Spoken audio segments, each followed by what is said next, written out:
Hi, my name's Jason, and I used to be just a good old average American kid living in upstate New York. There's me. I played baseball, mastered Mortal Kombat, went to the prom, said the Pledge of Allegiance every day, and loved my country. I even lived the dream of every American youth, college. Sure, it was a state school, but it also happened to be a party town. Great times all around, right? Well, sort of. I still had to work hard as a pizza guy to make it. And of course, there was school.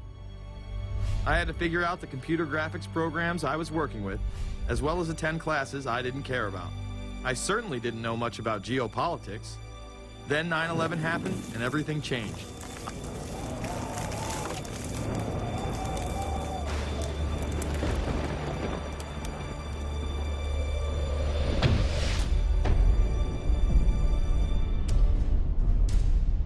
I was pissed. How dare the Muslim extremists massacre all those people? But was it all true? Prior to the invasion of Iraq, something didn't seem right. I then did a startling thing. I actually took a look at what happened that terrible September day. What I found horrified and angered me to such an extent that I took action. We were lied to, and lied to big time. Before I knew it, I went from a normal college student to the political guy at the party to one of the guys that brought you the first internet blockbuster, Loose Change. The film would not only change my life, but countless others as well. If you've ever seen Loose Change, the documentary about September 11th, conspiracy theorist documentary, it is riveting. Like, you watch it, and by the end, not even the end, 10 minutes in, you're like... You got your car packed, your head... You're just like, oh my God, it's all true. So every place, there's questions coming from this documentary. And you don't have to believe everything in the documentary to still have questions come up. And you look back and you remember what you saw and what you were told, and now you have questions. We got the boogeyman out there. See, for many years it was communism, then it was the war on drugs, now it's the war on terror. All through our life, we've had to have a boogeyman. Loose Change took the truth about 9/11 into the mainstream with over 100 million views and allowed me to travel the country and even take on some of my detractors. The answer is no, they cannot. Jason, I think it's telling that every time you disagree with something, you call the people a liar. I'm not calling anybody a liar, sir. I'm calling you a liar because you are a liar. But if we were lied to about 9/11, then who was really behind it? A lot of people on the web were pointing towards the New World Order, but that was impossible. I mean, the Hulkster couldn't be involved, could he? The NWO is the only way to go, and what you gonna do? So I set out to find out if the New World Order really existed. And if it did, what was it? Who was involved? And what were their goals?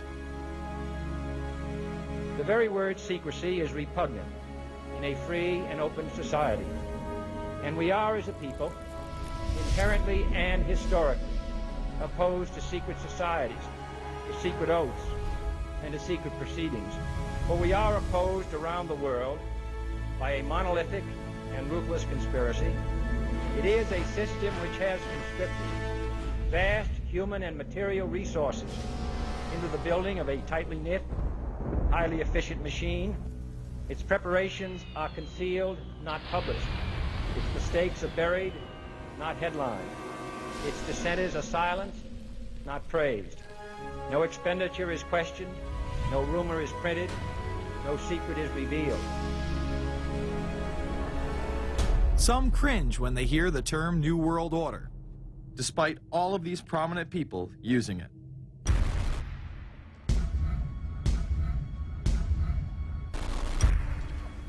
The world that maybe some people dreamt of at that conference back in Bournemouth, when it looked as if maybe history would end, that liberal democracy would triumph, that free market economics would slowly progress, and we'd have a new world order.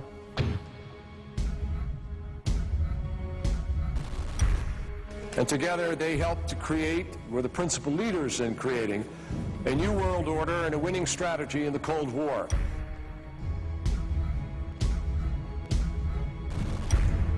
We are part of a new world order. And as the recently departed Admiral William J. Crowe once said, it's long on new and it's short on order.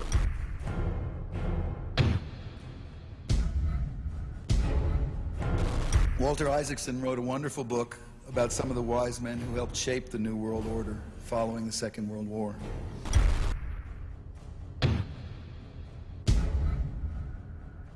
As we devise a way forward in Iraq, I urge the international community to embrace its responsibility for creating that new world order. A new world order based upon collective action.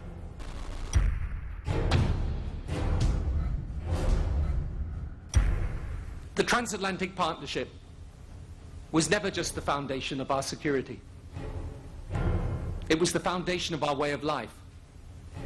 It was forged an experience of the most bitter and anguished kind. Out of it came a new Europe, a new world order, a new consensus as to how life should and could be lived.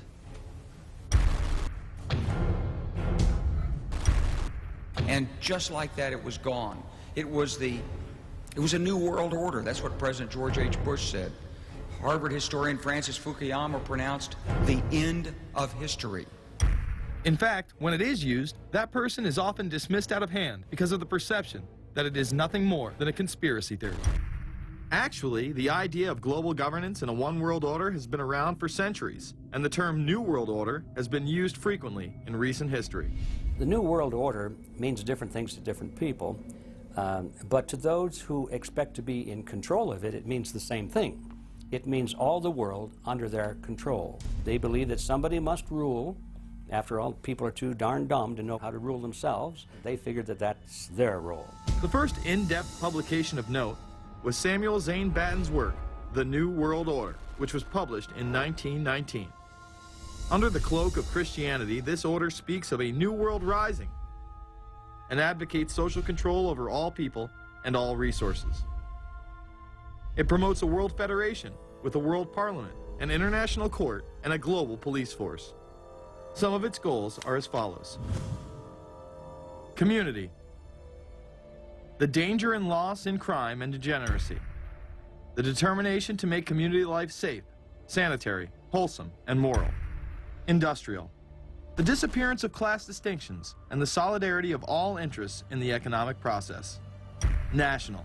The conception of the nation's welfare as the supreme concern, with the policy that everything shall contribute to this end, and every person must do some useful work. International.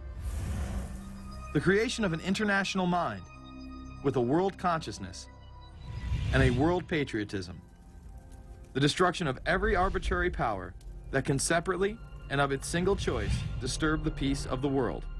World government is good, right? It put an end to war. Well, it could put an end to war because you just only have one dictator. I think Adolf Hitler had that in mind. He wanted a world government too, with himself as the master leader. Many have regarded Hitler as the apex of evil, a true heart of darkness. But how many people know that Hitler had his own vision of a new world order? Hitler had been promoted by the establishment. He graced the cover of Time magazine many times and was their Man of the Year twice. His vision was simple: unify Europe and then the world. The only real difference was that his order was racially motivated, instead of being based solely on religion.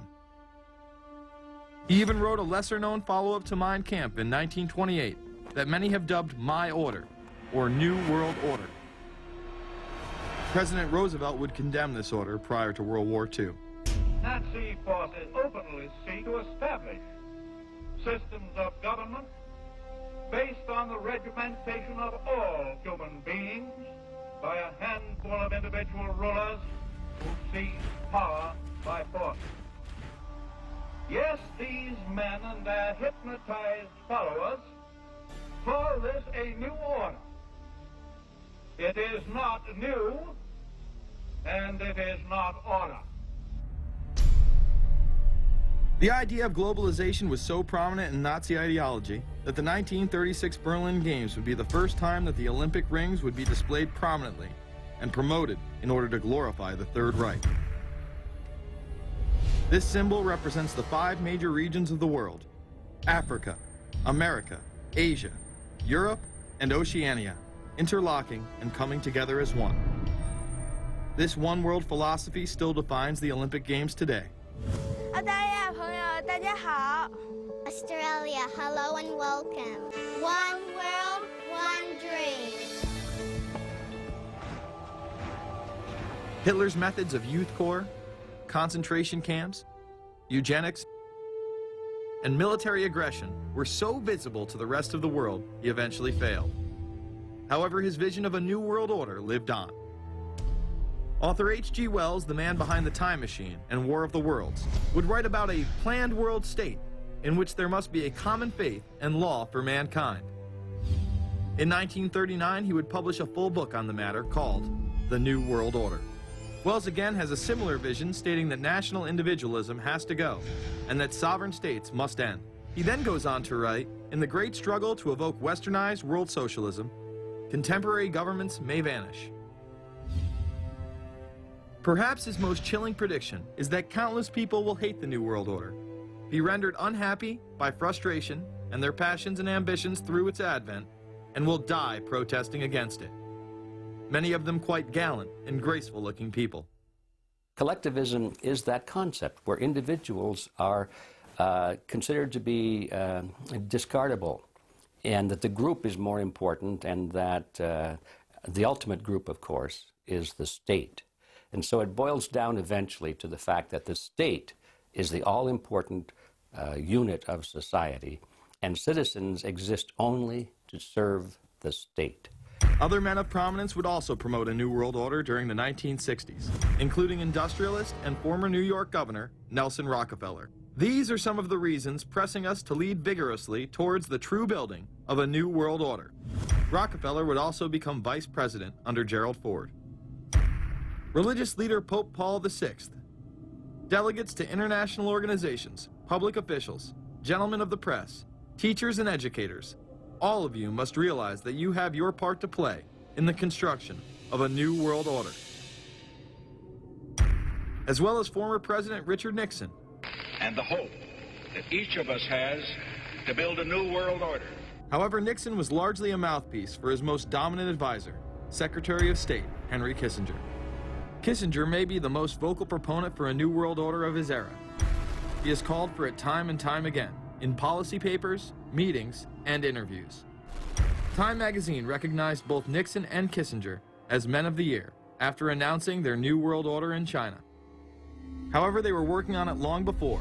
In these once classified documents, they both discussed the new order with the president of Indonesia. Mainstream media was even critical of Kissinger's vision in the early 70s. In ragged, spasmodic fashion, a new world order is coming into being, but it looks less and less like the world order that Mr. Kissinger had constructed in his own mind. Kissinger's New World Order would fall under the radar for some time.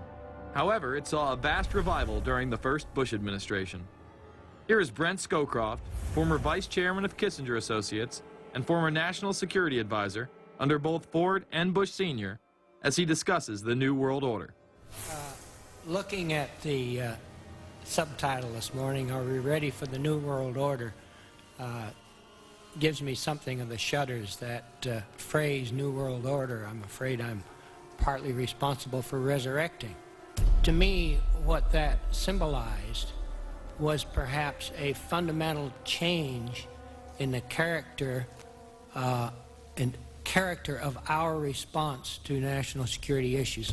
Here, Charlie Rose asked Scowcroft, Kissinger, and former national security advisor Zbigniew Brzezinski if we are living in a new world order. Where are we as we think about this time in American foreign policy? Are we at a special moment which is being redefined? Or are we creating a new world order? We're at a moment when the international system is in a period of change like we haven't seen for several hundred years. In some parts of the world, the nation state on which the existing international system was based is either giving up its traditional aspects, like in Europe, or as in the Middle East. George H.W. Bush would campaign for a new world order like no other president before him. He would openly discuss it during his State of the Union address. What is at stake is more than one small country. It is a big idea, a new world order, where diverse nations are drawn together in common cause to achieve the universal aspirations of mankind. Again, a unified Europe was a major goal in creating this order. With few exceptions, the world now stands as one.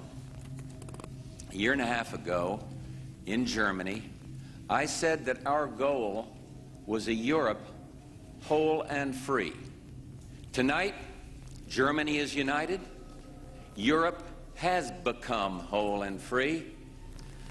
The world can therefore seize this opportunity to fulfill the long-held promise of a new world order. We can find meaning and reward by serving some higher purpose than ourselves. A shining purpose, the illumination of 1,000 points of light. Bush Sr. and his administration would tour and promote this agenda across the board at any given opportunity. The President has spoken often of a new world order. And we have an unprecedented opportunity to build a new era of peace and prosperity here and abroad, to build a new world order. It's my understanding, I think, that the President, and I don't know the context of how it came up in his speech last night in New York, said that China must be a part of the new world order. Guess I would like to ask you how you envision China fitting into the new world order. It is a country that we are going to have relationships with by virtue of its geopolitical importance. American officials say breaking down regional and national barriers to the flow of goods and services would represent a spectacular benefit to economies around the world.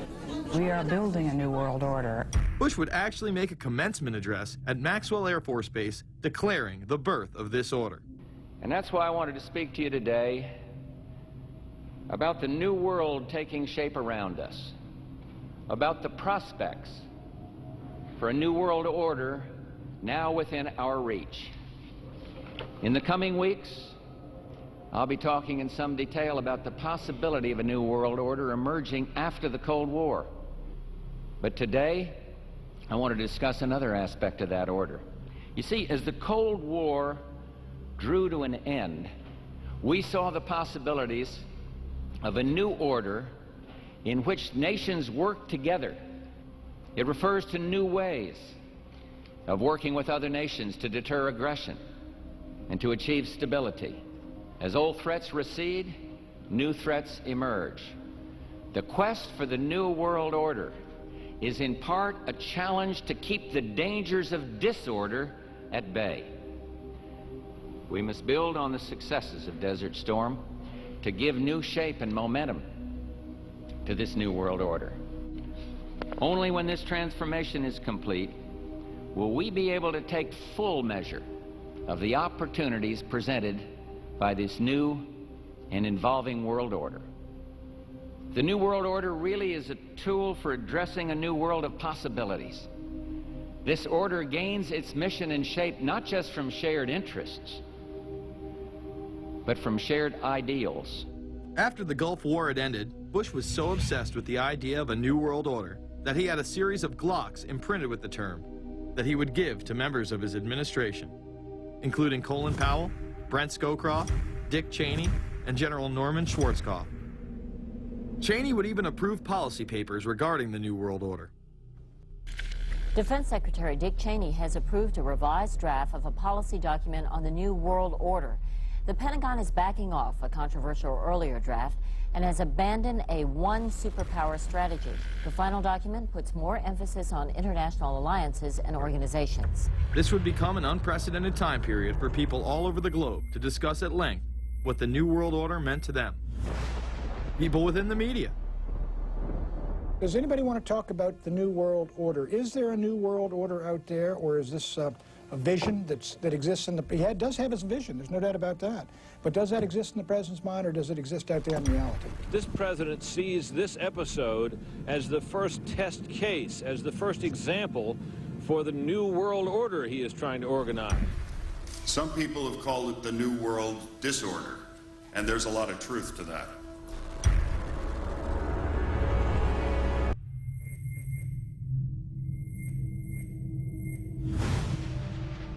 University and institutional chairs. I mean, we're talking a New World Order at Georgetown.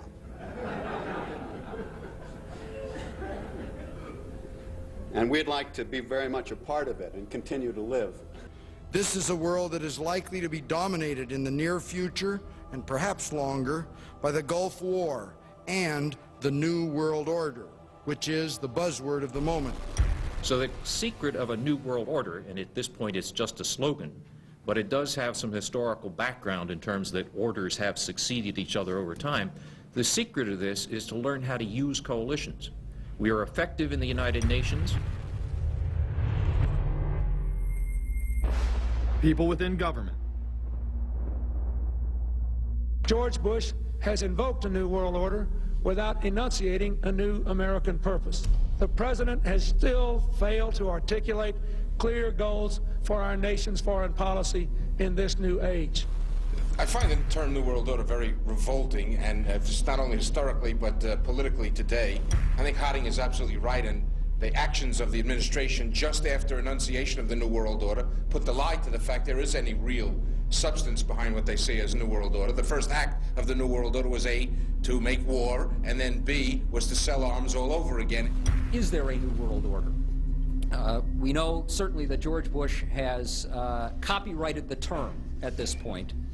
In the aftermath of this war, though, is it an empty vessel into which something will be poured? Is it the appropriate term to use? Is it going to be a New World Order, or will disorder be just as significant in this process as we look ahead? Let's start with Madeleine. I think that we have, in fact, kind of had this term thrown at us, and many of us have not liked it, partially because of the previous historical connotation, and partially because I think it doesn't really deal with the way the world ought to be or is at the moment.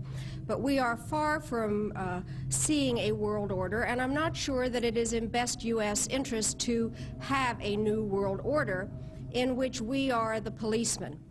While many began to become critical of this order, the term began to evaporate into the background. We are very, very skeptical of an international order if we are not sure how the rules will be made, because thus far the international order has been made with rules that we had no input into and that affect us, and even when on the few occasions when the rules will seem to favor us, then they get changed. A unipolar world, a world of one superpower, may be quite dangerous for us. A New World Order under the United Nations would mean, among other things, an end to our God-given rights given us and secured by the Constitution. The New World Order, which now has been called by some the New World Disorder, and by some people on the of a more liberal persuasion, the taking over of the world by the Council on Foreign Relations, the Trilateral Commission, and the UN to put us all in slavery. But what are these organizations? Who founded them? And what are the stated goals of each? Before we begin with the Council on Foreign Relations, let's delve further into history to understand roundtable groups and their origins. Its roots go way, way back in history, and they go back to the formation of a secret society, a secret organization that was created by Cecil Rhodes, very powerful and very wealthy individual. And people have heard about him in history, and they know about the Rhodes Scholarship, and they think, well, isn't that nice? That they don't understand at all what that's all about. Cecil Rhodes, when he died, left his great fortune not to his family, not to his heirs, but for the creation of a secret society. And we know about this because there were some people very intimately involved with this organization who wrote about it. One of the best authors on this topic is Professor Carroll Quigley. He wrote several books and Tragedy and Hope is the best known of his. He described in detail the secret organization created by Cecil Rhodes, and he explains in these books he knows about them because he was invited by the organization into its inner circle. He was never a member of it, but he was invited in as their historian, and he was allowed to see their secret records and papers and study them for several years. And he knew all the important players, and he understood what it was about, and so he wrote these books. It's an amazing thing because he laid out in great detail what the purpose of the organization was and how they were the major players in all of the big international events since and including World War I. The bottom line is that you take the roots of that organization and you find out that they created in all of the British dependencies what they call roundtable groups. And then around those little roundtable groups, they created front groups. And the purpose of these front groups and roundtable groups was to penetrate into the governments of all of these different countries, to penetrate into the media centers, to penetrate into the educational systems. In other words, to penetrate into the social fabric, the power centers of society, and literally take them over from the inside without anybody being aware that they were controlling influence. After World War I, the International League of Nations arose as a precursor to the United Nations in 1919, under what seemed to be the vision of President Woodrow Wilson and his 14 points. The League of Nations was the first attempt at the New World Order, the first attempt at a global government based on the model of collectivism. And it was the brainchild of the elitists, the ancestors of the very people who are still working on this project. They're collectivists, the very wealthy people. They're the ones in this country who dominated the powerful tax-exempt foundations, like the Carnegie Endowment Fund for International Peace, the Rockefeller Funds, the Ford Foundation, and groups like that. These people were on record, even way back then, that they had to have a new world government, and they dreamed of that being embodied in the League of Nations. And they were solidly behind it. And that was one of the reasons those people encouraged the United States into World War I, was because of the crisis of World War I, and that would also condition Americans to thinking of making big changes in their system, because we certainly don't want another war like that, do we? There's that fear angle again. And they thought, well, by being in World War I, then we would be a major participant at the table to carve up the world and create a new world government. And that was to be the League of Nations. Well, what happened to it is that the American people didn't really go for it. Wilson was aware of the elite and their control over society. In his book, The New Freedom, published in 1913, he discussed such a group. Since I entered politics, I have chiefly had men's views confided to me privately. Some of the biggest men in the United States, in the field of commerce and manufacture, are afraid of something. They know that there is a power somewhere so organized, so subtle, so watchful, so interlocked, so complete, so pervasive, that they better not speak above their breath when they speak in condemnation of it. Ultimately, this insight did not spare him from becoming yet another puppet of the global elite. You're watching Invisible Empire, A New World Order Defined. I'm Alex Jones, the producer of this film. I have produced 5 of the top 10 films in internet history, whether it's Loose Change Final Cut, Endgame, The Obama Deception, or Fall of the Republic. Yes, we've made informative, well-documented films, but the real credit for the success of these documentaries lies with you, the viewers. My friends, Invisible Empire is so important for people that need a crash course in the history of the ruling class and what this establishment is setting up. Please support the filmmakers so we can make future documentaries. Visit Infowars.com. Purchase the high-quality hard case DVD that has over 30 minutes of expanded extras.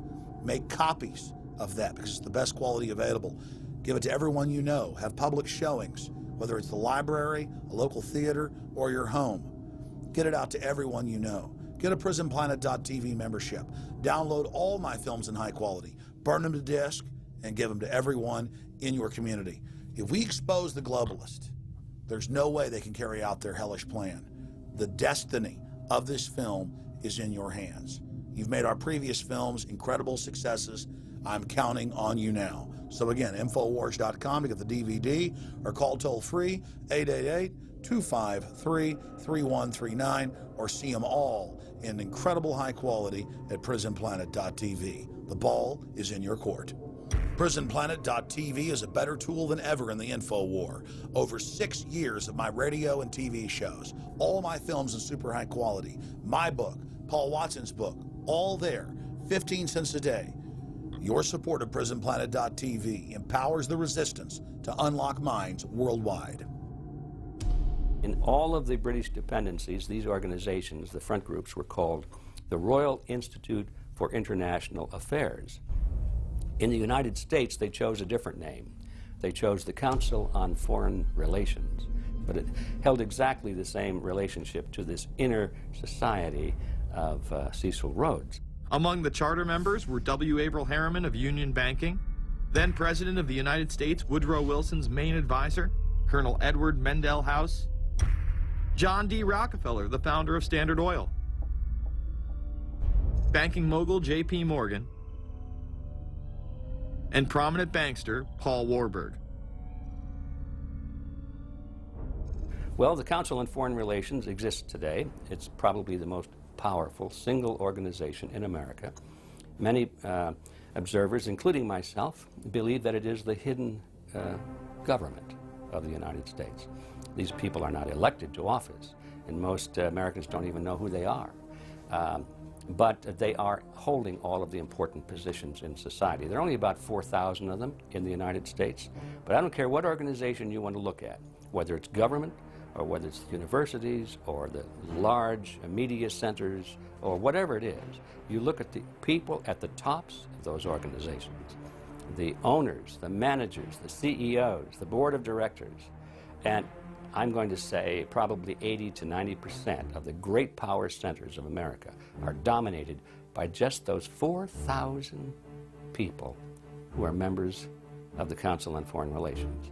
Throughout its history, it would contain extremely influential and powerful individuals in finance, business, media, and politics. Former presidents of the United States include Richard Nixon,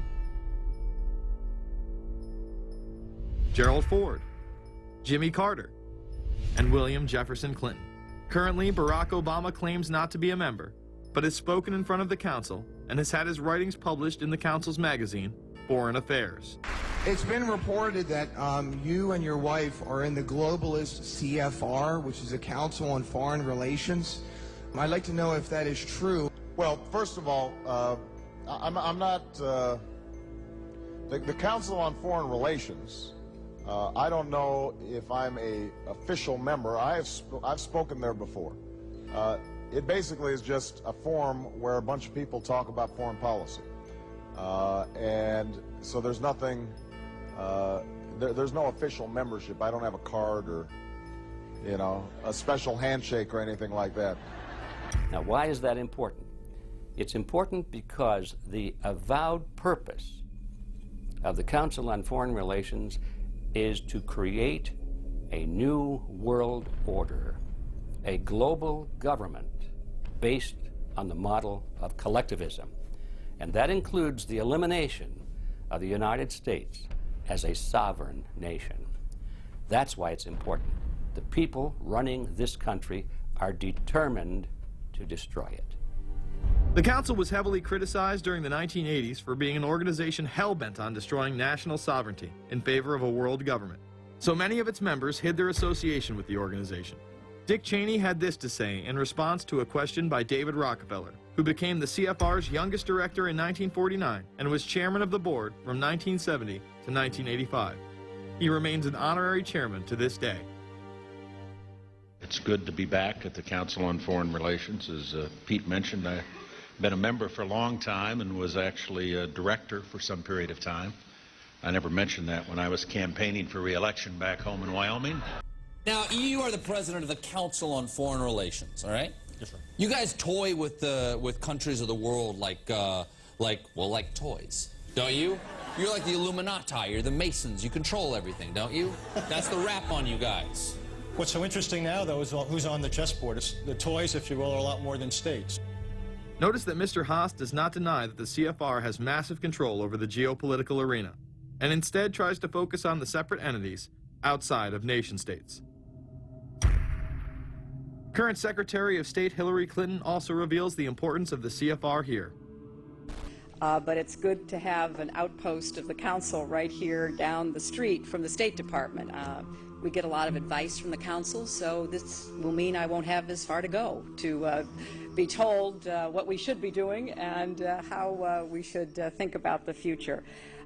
You have these private groups that are run and created by the elite, by the ultra-rich, wealthy families that have been manipulating global markets from behind the scenes for generations.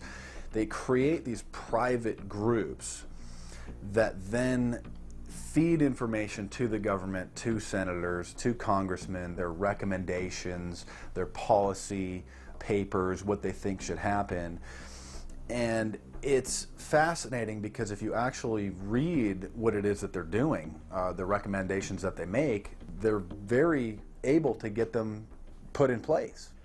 Discussions that are going on in these private groups are really talks that should be going on in Senate committees and in the halls of Congress, but they're happening with these ultra-elite groups that are then pushing their propaganda into the political mainstream, and then it's becoming enacted, it's becoming put into law. Still not convinced the CFR is promoting a new world order? Listen to what Leslie Gelb had to say upon leaving the New York Times to chair the organization as its president in 1993. I loved it. Doing a column is a great job.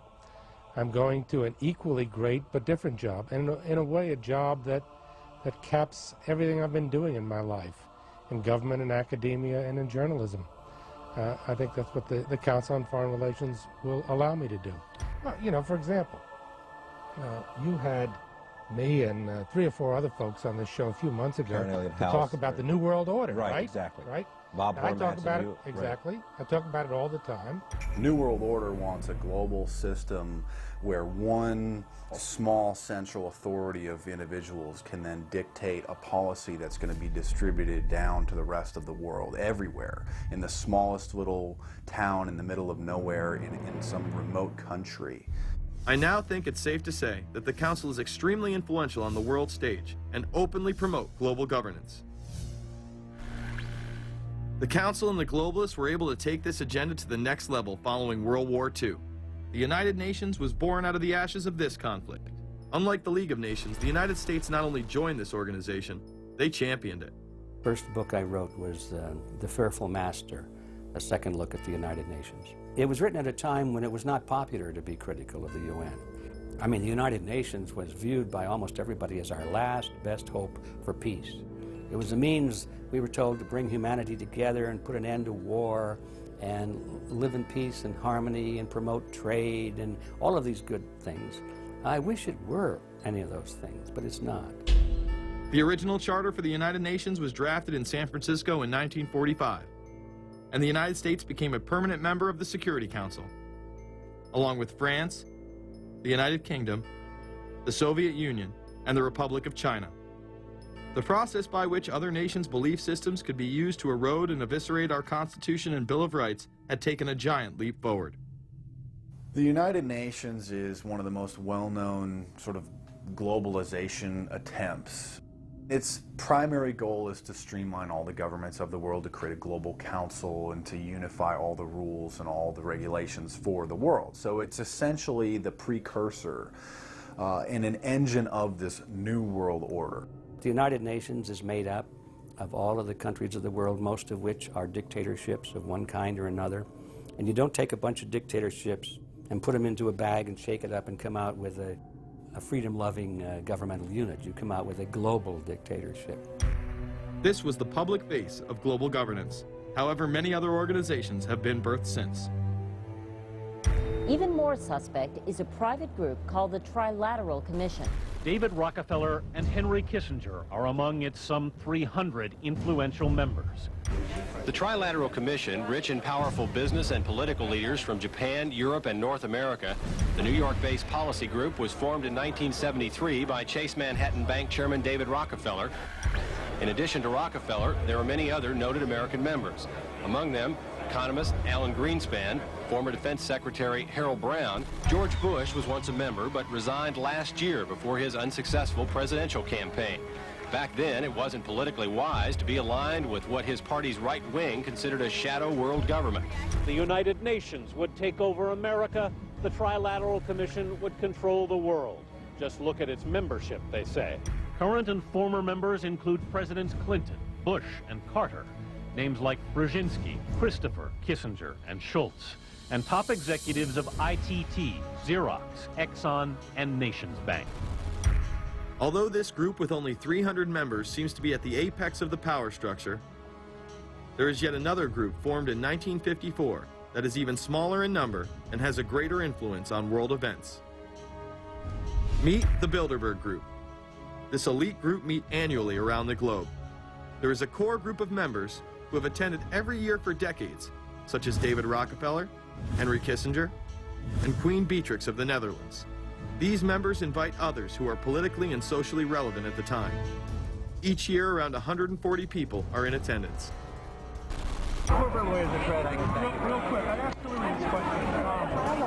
In 2004, you attended a meeting in Italy called the Bilderberg Group. I just want to know what you were doing out there, what that was all about. Because she lied to me and told me she didn't go. I figured you might tell me the truth. All I did was go.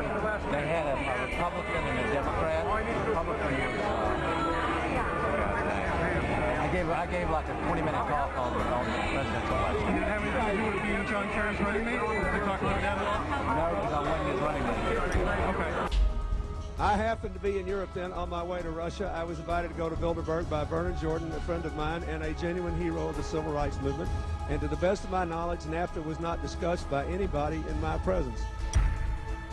Documents released by the group in 2001 reveal that in September of 1955, the group met in Germany and covertly outlined the idea of a European Union. Section E, European Unity, discusses the general support for European integration and unification, and the idea to unify Germany once again with the rest of Europe under a common marketplace. Belgian Viscount and current Bilderberg chairman Etienne Davignon told the EU Observer in 2009 that the next Bilderberg meeting could improve understanding on future action in the same way it helped create the euro in the 1990s. This illustrates the patience, vision, and reach of this organization. It was able to promote and establish both a European Union and a European currency over the course of just under 40 years, incrementally. One of the things that the elitists discussed back at the turn of the century when they were talking about how do you convert the United States into a collectivist system was the fact that you can't do it quickly. You have to let people get used to it incrementally, because any major change would be rejected. The 1957 Conference of Rome, where the Common Market Treaty, providing for free trade in all products, was at last signed. 6 nations, France, Germany, Italy, Belgium, Holland, and Luxembourg, agreed to remove all mutual barriers to trade within 12 to 15 years, the embryo of a political union which they proclaimed to be their ultimate objective.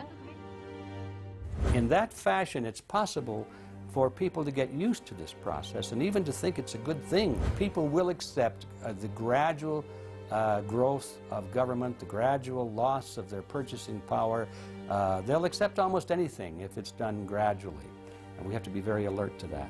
2008 and 2009 attendees include World Bank President Robert Zoellick, Treasury Secretary Timothy Geithner, former head of British Secret Intelligence Richard Dearlove, Donald Graham, CEO of the Washington Post, CNN host and author of The Post-American World, Fareed Zakaria, and many other giants of business, politics, and media.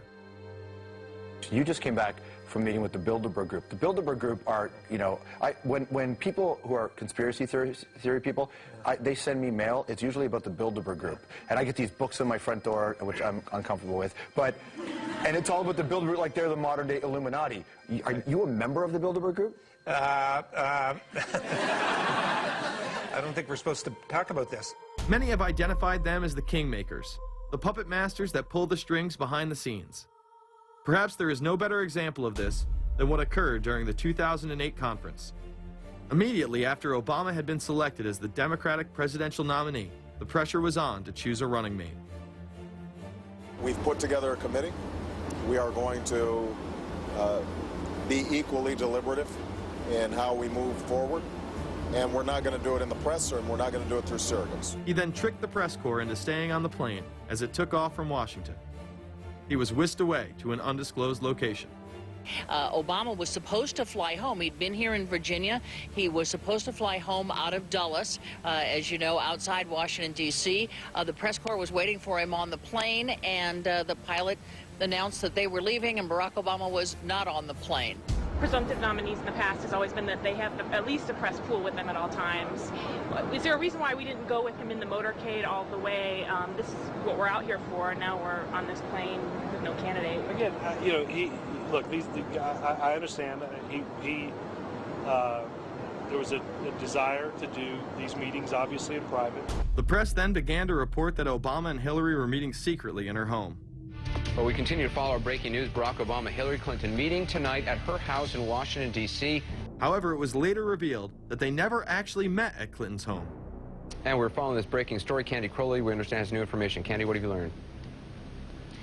We are hearing actually from Chris Welsh, who is our embed with the Obama campaign. Those are the people that took off without Obama and went to Chicago.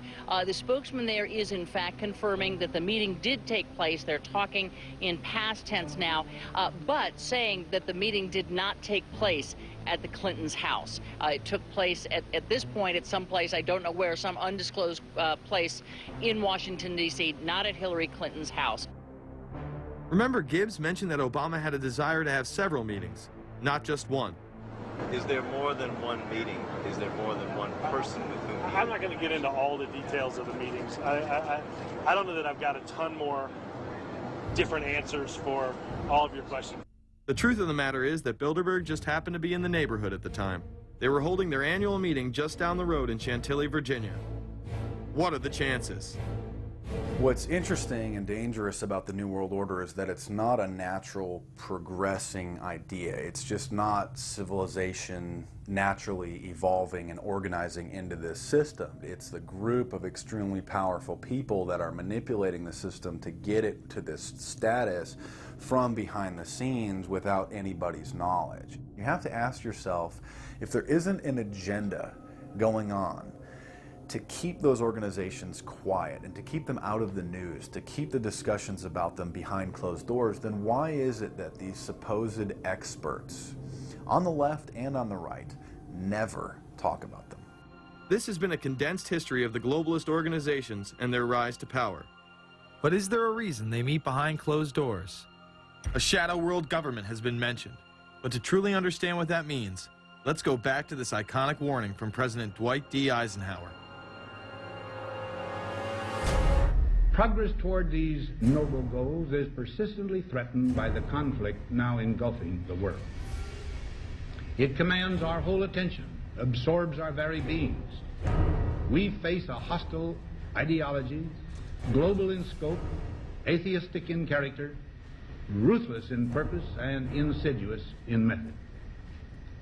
Unhappily, the danger it poses promises to be of indefinite duration. The need to maintain balance in and among national programs. Balance between the private and the public economy. Balance between the cost and hoped for advantages.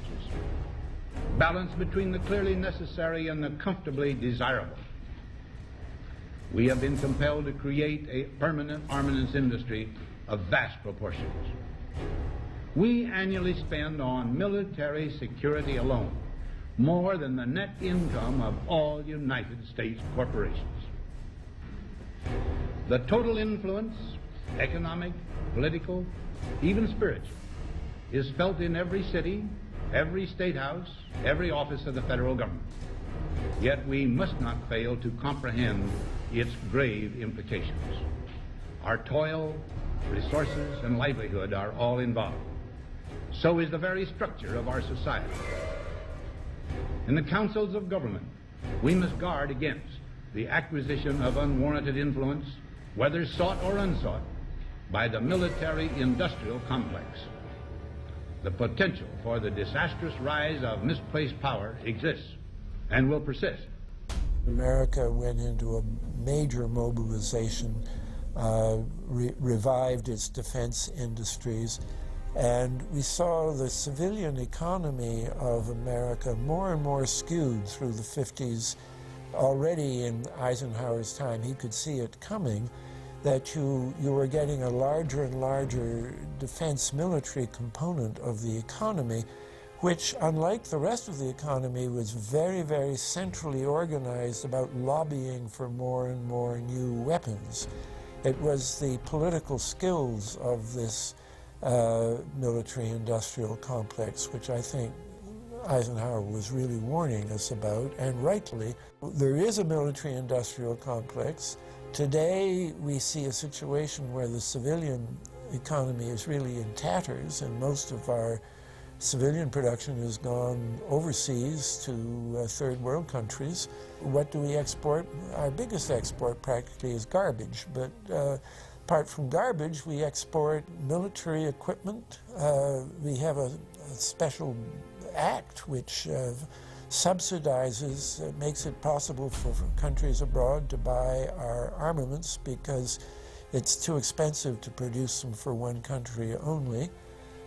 So we have become a very efficient military-industrial complex, but the civilian economy is only a ghost of what it used to be, and this has terrible consequences for democracy because it means that the power of this lobby is now sort of dominating what goes on in Washington. Through multinational corporations, global intelligence networks, out-of-control banksters, all under the veil of national security and black operations, the global elite have consolidated power on a massive scale over the last several decades. You see, global corporations not only fund and develop large technological and military projects here and abroad, they also own the consumer industry and production, as well as all of the important media. By owning the vast majority of what we hear and see on a daily basis, we have been manipulated on a mass scale as to regards to what we believe and desire, both socially and politically. Edward Bernays, the nephew of world-famous psychoanalyst Sigmund Freud, would study group dynamics and become the father of public relations. He authored the book Propaganda in 1928.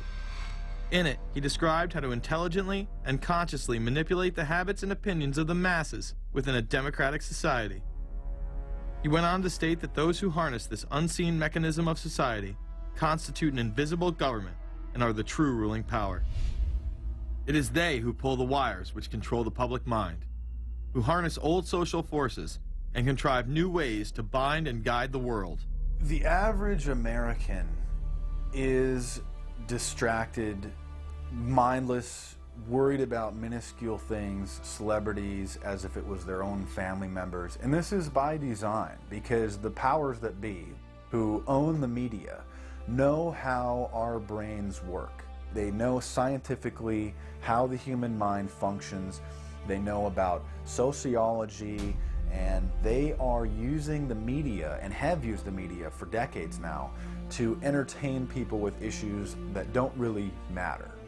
When you have the big news networks covering celebrity issues as if it's the most important thing, it becomes the most important thing. And this is not by accident. This is to keep us out of the way. Because if you're worried about the latest celebrity death or the latest celebrity couple or the celebrity breakup or your sports team having a shot at the Super Bowl or the World Series, there's so much information about those issues that can be discussed that will mesmerize people, and they won't know or care about the real issues that are out there. Well, I think this is just one more piece of evidence of the degree to which the media, supposedly the watchdogs, has become the gatekeeper of the system.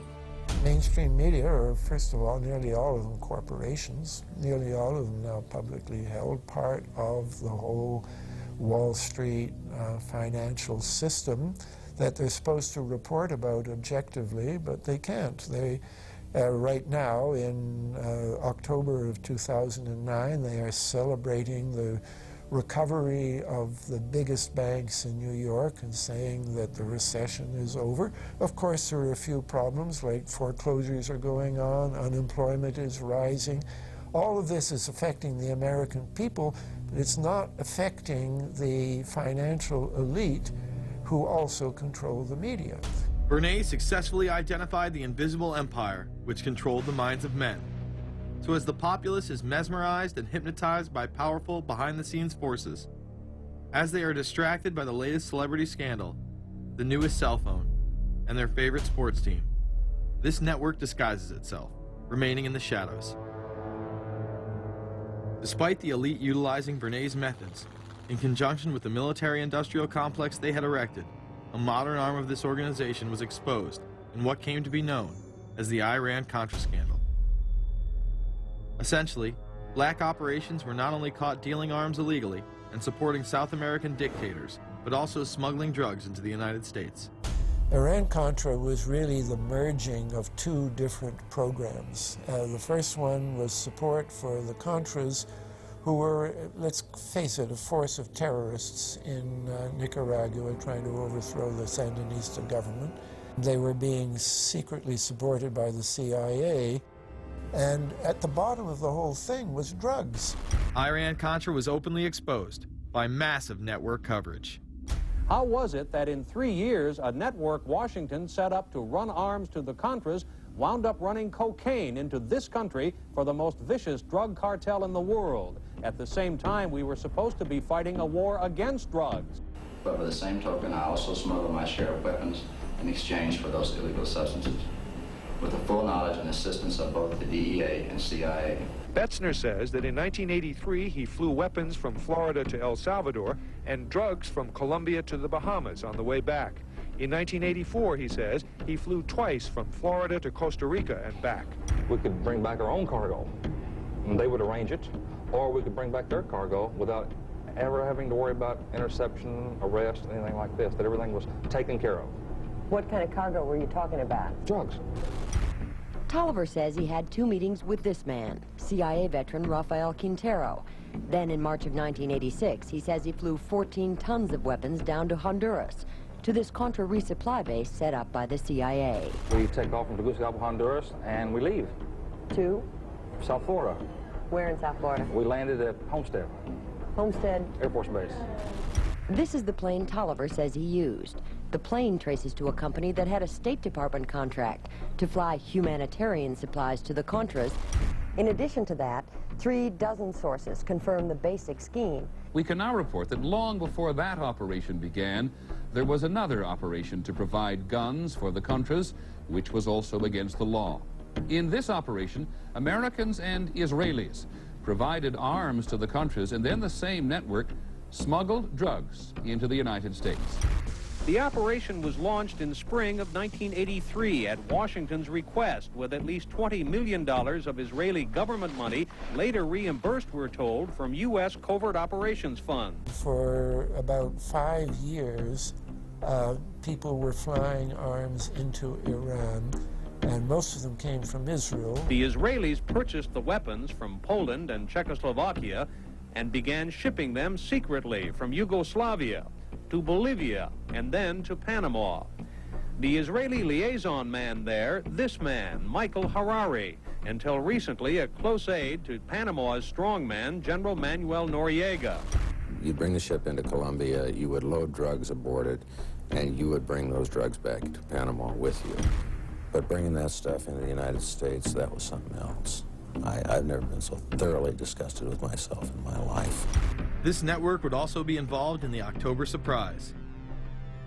We really can't understand that unless we understand the so-called October surprise in the 1980 election, which is, I think, unquestionably Republicans, including William Casey, who later became Reagan's head of the CIA, negotiated with the Iranians for them not to release the hostages which were being held in Iran to Carter, but to wait until the Carter was defeated and the Republicans were in. That is what actually happened, that the hostages were only released on the day that Carter left office and Reagan came in. Unbelievably, this same network would even be linked to the BCCI banking scandal by journalist Danny Casolaro. Casolaro was probing a conspiracy he called the Octopus, which involved the Iranian hostage crisis, the Iran-Contra affair, with, believe it or not, all funds channeled through BCCI, the international bank charged with everything from money laundering to fraud. BCCI, it's a shadowy international bank linked to terrorists, drug runners, and dictators. Little was known about BCCI until 6 of its top officers were arrested in Tampa in October of 1988 on charges of laundering drug money for Colombian cocaine bosses. The BCCI men were convicted, and the bank itself pleaded guilty. But for some reason, the bank was allowed to continue to operate all over the world. There are indications that some of the reluctance to prosecute this bank stem from the favors it did. For? The favors it did for intelligence services everywhere. Too many secrets of too many countries, too many prominent people, too many hands-on, and that makes it desirable that this entire affair be forgotten. It began to become clear that the global traffic of drugs were funding violent dictators, rigging elections, supporting the arms trade, and enforcing the assassination of anyone who got in the way. Casolaro was found dead for his efforts in exposing this network. His death, of course, ruled a suicide. He was meeting a source in West Virginia. He was about to discover all. Instead, his body was discovered in a hotel room with 12 slashes in his wrist, but when the local authorities ruled it suicide, the family said, no way. The housekeeper had taken calls threatening his life. And I pick it up telephone, I say hello, and he say to me, you son of a bitch, you's dead. Casolaro would not be the only person involved in the scandal to wind up in a casket. Meet Barry Seal. At first, the media portrayed Seal as a drug dealer gone good, who was assassinated by the Colombian mafia. Authorities believe last night's machine gun killing of top drug informant Barry Seal was ordered by drug bosses in Medellin, Colombia, who sent 5 men to Baton Rouge to kill Seal. Sam Dalton was the lawyer that represented the Colombian hitmen convicted of his assassination. We were trying to subpoena the CIA because we felt like they had documents, exhibits, and evidence that would indicate complicity in Seal's assassination. When they were able to gain access of Barry Seal's trunk the night of the murder, the personal phone number of none other than George H.W. Bush was present. Louis Unglesby, the former attorney for Mr. Seal, also confirms that he once called the office of the vice president after Seal had given him the number. You see, the Black Ops drug smuggling operation had not yet been exposed, and intelligence couldn't take any chances. It was later revealed that Seal was involved in smuggling cocaine into Mena, Arkansas, while Bill Clinton sat as governor. 1983, Ronald Reagan was president, Bill Clinton was governor, and little Mena, Arkansas changed from a quiet town to a center for drug smuggling and reported Contra support activity. In the middle of it all, this man, admitted dope smuggler Barry Seal. Arkansas State Trooper Russell Welch investigated Seal's organization. Each trip would have 250 to 350 pounds of cocaine. According to the London Telegraph, Arkansas State Trooper Larry Patterson testified under oath that he and his officers discussed repeatedly in Clinton's presence the large quantities of drugs being flown into Mena Airport, large quantities of money, large quantities of guns. Hot Springs police officers would also record Roger Clinton, Bill's brother, during a cocaine transaction stating, "Gotta get some for my brother. He's got a nose like a vacuum cleaner." There was also a large amount of money laundering going on in Mena. Former IRS agent William Duncan traced some of Seal's drug profits laundered through Mena banks. We had direct testimony from people who were involved in the money laundering operation. We had testimony from people at banks who observed the transactions. What happened when you tried to make this case before a grand jury? I was never asked to present the evidence to a grand jury, ever. This very same network used BCCI to fund the Afghani rebels. The deputy director of the CIA, Richard Kerr, said late today that the CIA did use the Bank of Credit and Commerce International, BCCI, to support CIA activities overseas. Most people still believe that the Soviets had maliciously invaded Afghanistan in order to spread their communist agenda. The Al-Qaeda was essentially a kind of a byproduct of Brzezinski's campaign to embarrass the Soviet Union in Afghanistan. They weren't in Afghanistan at that time. Brzezinski boasted later that he was responsible for drawing them into Afghanistan. And he did this extraordinary interview with Le Nouvel Observateur in France, and they said, but aren't you worried that you've created this whole new force of Al-Qaeda? And he said, oh, what's more important, a few crazed Islamists or the fall of the Berlin Wall? And they said, but you know, is there no danger? Aren't they dangerous? And he said, nonsense. He said all this in 1998. So I knew Brzezinski at McGill University. We were students together and took very small classes together. And in some ways he's bright, and in some ways he's kind of nuts. And he had the kind of nuttiness that made him attractive to the Rockefellers. Bin Laden and his network were actually funded by BCCI through U.S. covert operations. Well, the reason I bring it up, if you've ever heard any of our call-in shows, you know that we have people that think about the conspiracy theories of people like you. You would be a poster child for these people because you have served on the board of the Council on Foreign Relations. You helped start the Trilateral Commission, and you've been to the Bilderberger Group. Are people too close in this world, people in business, too close to the governments? Well, you know, there is such a thing as insidious influence. And the question is, how does it operate? Does it involve bribery? And does it involve some sort of psychological domination of individuals? I don't believe in this notion of some sort of secret societies controlling people. But of course, in any political system, there are sort of over-the-table and under-the-table arrangements. Arrangements that involved ruthless, illegal, and immoral activities in order to dominate humanity. Despite all of the evidence that has just been presented, this network would fall down the memory hole, even though 14 convictions were made in the Iran-Contra scandal. The continued cover-up would be made possible by George H.W. Bush. These documents that came forward in the North trial clearly reveal the involvement of the vice president to a greater degree, I think, than he has acknowledged heretofore. This, of course, did not stop him from pardoning those involved during the twilight of his presidency.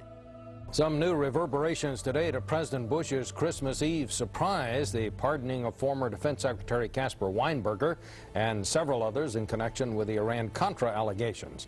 Well, now the special prosecutor says it's the president who needs to explain some things.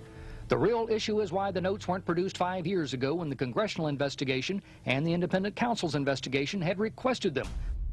Because high-level political officials scrambled to limit the investigation and establish plausible deniability for the upper echelons of the network, including Bush himself. So who is this guy, and how did he come to power? To understand that, we must first take a look at his father, Prescott. Prescott was born into privilege and became extremely influential in business, intelligence, and politics. He helped establish the CIA out of the Army's Office of Strategic Services with the Dulles brothers, and served as a senator in the state of Connecticut. However, during his time serving as one of the directors of Union Banking Corporation, he was doing business with Nazis.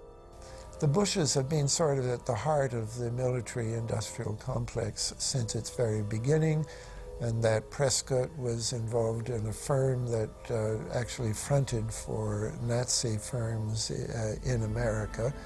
In fact, Union Banking and its subsidiaries were seized by the United States government in October of 1942 under the Trading with the Enemy Act. After the war, the assets were returned, a few fines were paid, and it was swept under the rug of forgotten history. These Nazi ties should not be all that shocking, seeing as it has been declassified that the Office of Strategic Services recruited Nazis into its ranks through Project Paperclip in August of 1945. George Bush seemed to follow in his father's footsteps, using Prescott's business connections to move to Texas and get into the oil industry. He would first attain political office as a Texas congressman in 1966, but then lose his bid as a Texas senator in 1970. It was at this time that Nixon appointed Bush as an ambassador to the United Nations. According to official accounts, Bush then began work with the CIA as its director in 1976. Evidence suggests that Mr. Bush and the CIA actually had a much longer-standing relationship. There are indications that he had relations to the CIA before. There's a very strange memo, and the names are George Bush. And when this was published, there was a lot of fuzzing of the issues, but given George H.W. Bush's strong connections with the Cuban community, I think there is a good chance that it was the George Bush we know, so that he did have a CIA connection. Bush left the CIA just under a year after his appointment. He is credited with restoring the agency's morale, as its image was being shattered by the Church Committee's revelations of the CIA's unauthorized activities involving assassinations and corruption. In reality, Bush was responsible for denying the Church Committee many of the documents it requested and making it impossible for them to do a thorough investigation. After his time as CIA director, he devoted himself to becoming the next president of the United States. Many people within his own party did not like his globalist ties. Along the campaign trail, Bush continually had to explain his association with the group. So, you know, J.R. Ewing in the show Dallas? J.R. is a member of the Trilateral Commission, I think. It's got to be because it's so bad. Let me tell you something. I used to be a member of it. I resigned, as I did from every business thing I was in, to concentrate on one thing, running for President of the United States. Ronald Reagan initially had no interest in having Bush as his running mate. Even then presidential candidate Ronald Reagan had questions. I would suggest that maybe Mr. Bush would clear the air if he'd tell us why he resigned. Reagan's backers then forced him to choose their intelligence frontman, George H.W. Bush, as his vice president. But in spite of last year's campaign rhetoric, all seems to be back to normal between George Bush and his old colleagues. And President Reagan, who is relying on many of these powerful business leaders to make his economic package work, will host commission representatives at the White House Monday. After Reagan's election, there was an attempt on his life, just 69 days into office. Astoundingly, Bush would again be connected. So just who is John Hinckley, Jr.? When he left this neighborhood 8 years ago, he was, by all accounts, well-liked and seemingly normal. This donut shop near the motel was visited by Hinckley, who reportedly waited for a phone call here each day, even though he had a phone in his motel room. The nature of the calls is not known. A touch of irony. The young man walking with the elder Hinckley is 30-year-old Scott Hinckley, John Jr.'s brother. He and Vice President Bush's son, Neil, are friends. They had planned to have dinner together in Denver tonight. The plans have been canceled. We were told Hinckley was a madman acting alone. If that was the case, why was he making phone calls from a payphone down the road instead of his hotel room? Why was the would-be assassin's brother a family friend of the man who stood to gain the presidency? While Reagan led the nation in the public eye, Bush exploited his power through the largely unknown Continuity of Government Directive. In the United States federal government, there is a super-secret agency which controls this shadow government. The National Program Office allowed Bush and his network to attain executive emergency powers. Ronald Reagan authorized the National Program Office when he signed a top-secret directive in 1982. Oliver North was one of the key officers responsible for the program's startup. Under the NPO's direction, 4 agencies were charged with execution of the Doomsday Plan: the CIA, the Departments of State and Defense, and the Federal Emergency Management Agency. An effort was being made to consolidate continuity of government programs across several major departments of the government under one office. After 8 years of secret wars, covertly sponsored revolution and assassination had advanced globalist interests and allowed Bush to achieve his lifelong dream by becoming the 43rd president of the United States. The fall of the Soviet Union left the United States as the sole superpower in the world. The Wolfowitz Doctrine stated, "We must maintain the mechanism for deterring potential competitors from even aspiring to a larger regional or global role." The New World Order was on display with the first Gulf War and the creation of a European Union. After losing to his crony Bill Clinton, he faded into the background as the agenda for a New World Order marched forward. After 1989, President Bush said, and it's a phrase that I often use myself, that we needed a New World Order. We have just exposed many of the globalist operations, including drug dealing, funding terror, dealing arms, and taking over the United States government by stealth. Whenever these agendas were threatened, those who opposed them ended up dead.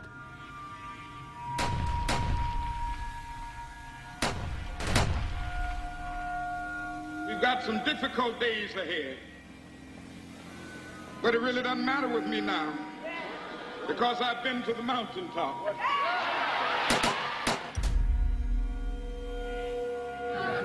My thanks to all of you, and now it's on to Chicago, and let's win there. Thank you very much. Gave a paper about all three of the big assassinations in the 60s, which was John F. Kennedy, Bobby Kennedy, and Martin Luther King.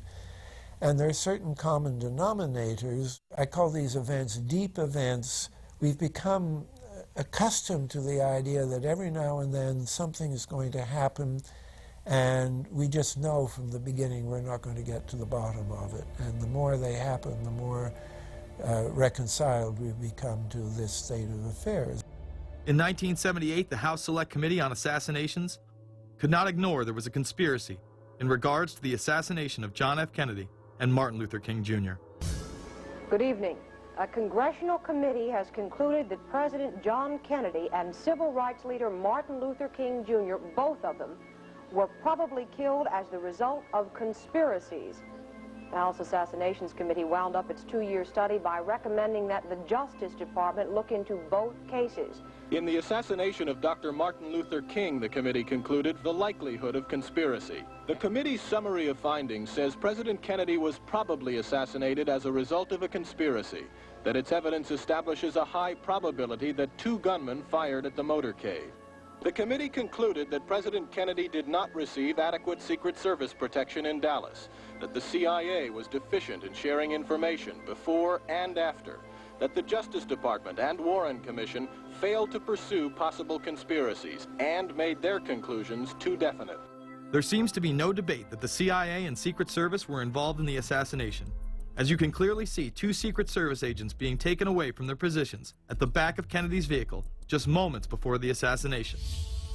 And no matter what you believe about Oswald, it has now been declassified that Oswald was trained by the CIA in 1957 under the cover of the Office of Naval Intelligence. These political assassinations continue to this day. The 11-person jury in the inquest must decide if these stills, never before seen of Diana in the Mercedes and then the crash, are the frantic moments after a tragic accident or the aftermath of a calculated murder. Mr. Al-Fayed? Mohammed Al-Fayed, Dodi's father, has long since made up his mind. I believe that my son and Princess Diana been murdered by the royal family.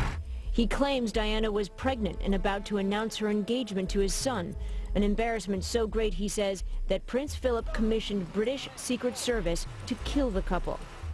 Assassination is an option when the ruling class can identify an enemy who cannot be compromised. But how do they bend the population's will to do their bidding?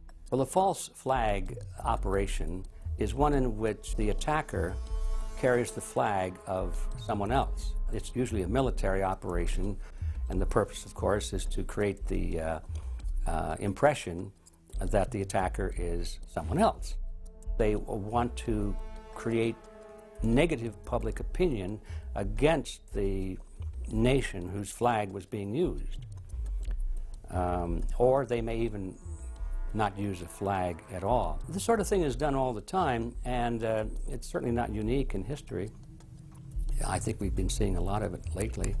Americans are easily motivated by false flag operations, and I think it's inevitable that we will see false flag operations in the near future. It is used in order to seize power at an accelerated pace. A very well documented modern example of this is the Tonkin Gulf incident. There were two sets of Tonkin Gulf incidents. The first one on August 2nd were real but trivial. The second on August 4th, 2 days later, were the ones to which we actually sent planes off in retaliation and were, in theory, much bigger, a torpedo attack on a U.S. destroyer, but in fact it never happened. When McNamara visited Vietnam, he confirmed the Tonkin Gulf incident never occurred, and once again, we were lied into war. To this day, I don't know what happened on August 2nd and August 4th, 1964 in the Tonkin Gulf. The general provided the answer, saying his Navy attacked the Maddox on August 2nd, but on the 4th, nothing happened. There was absolutely nothing, he said. We know for a fact now that NSA and CIA both falsified their reports up to Johnson on that day to make it look as if there had been an attack. Upon the fall of communism, a new threat had to be established in order to maintain their military-industrial complex and keep the people in fear of invisible enemies. More modern examples of this have been used not only to start conflicts abroad, but to instill fear in large populations in order to demonize groups and further erode civil liberties. The majority of people still believe that Timothy McVeigh was a right-wing extremist who bombed the Oklahoma City building with a Ryder truck because he was upset with the government. People close to the event told a very different story.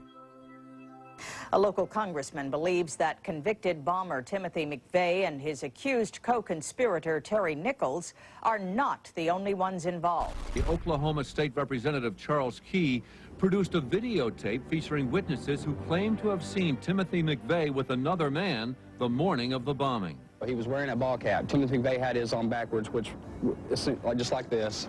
It was on his head. The other gentleman had his on like this. In fact, the FBI had actively pursued John Doe No. 2 in its initial investigation, then denied his existence altogether. There were also multiple reports that explosives were found inside the Murrah building. The Justice Department is reporting that a second explosive device has been found in the AP Murrah building in downtown Oklahoma City. Mike, you're still with us, aren't you? Yes, I am, and I might tell you in addition to that, in fact, what we were told at the scene a few minutes ago was that, in fact, 2 different explosive devices were found in addition to the one that went off. The second explosive was found and defused. The third explosive that was found, and they are working on right now as we speak, I understand, both the second and third explosives, if you can imagine this, were larger than the first. Bomb squads were actually caught on video pulling into the building to retrieve these devices. They'll back that trailer down there, and the bomb squad folks will go in, and they will use that trailer. You see the bucket on the back there, sort of, this is how they would transport the explosive device away from this populated area to try to do something with it. I just took a look down the street at the Murrah building again. I see another bomb truck going, so apparently they're going to try to get out that third bomb that's been talked about. This was even confirmed by the governor at the time, Frank Keating. One device was deactivated. Apparently there's another device, and obviously whatever did the damage to the Murrah building was a tremendous, very sophisticated explosive device. Members of the ATF who would have normally been in the building were tipped off prior to the bombing.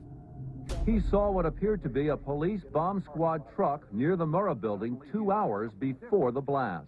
It had a shield on the side of the door, and it said bomb disposal or bomb squad below it, and I really found that interesting. Another witness who spoke to ABC News on the condition of anonymity will tell the grand jury tomorrow he was told by an ATF official agents working in the building had been warned in advance not to come to work.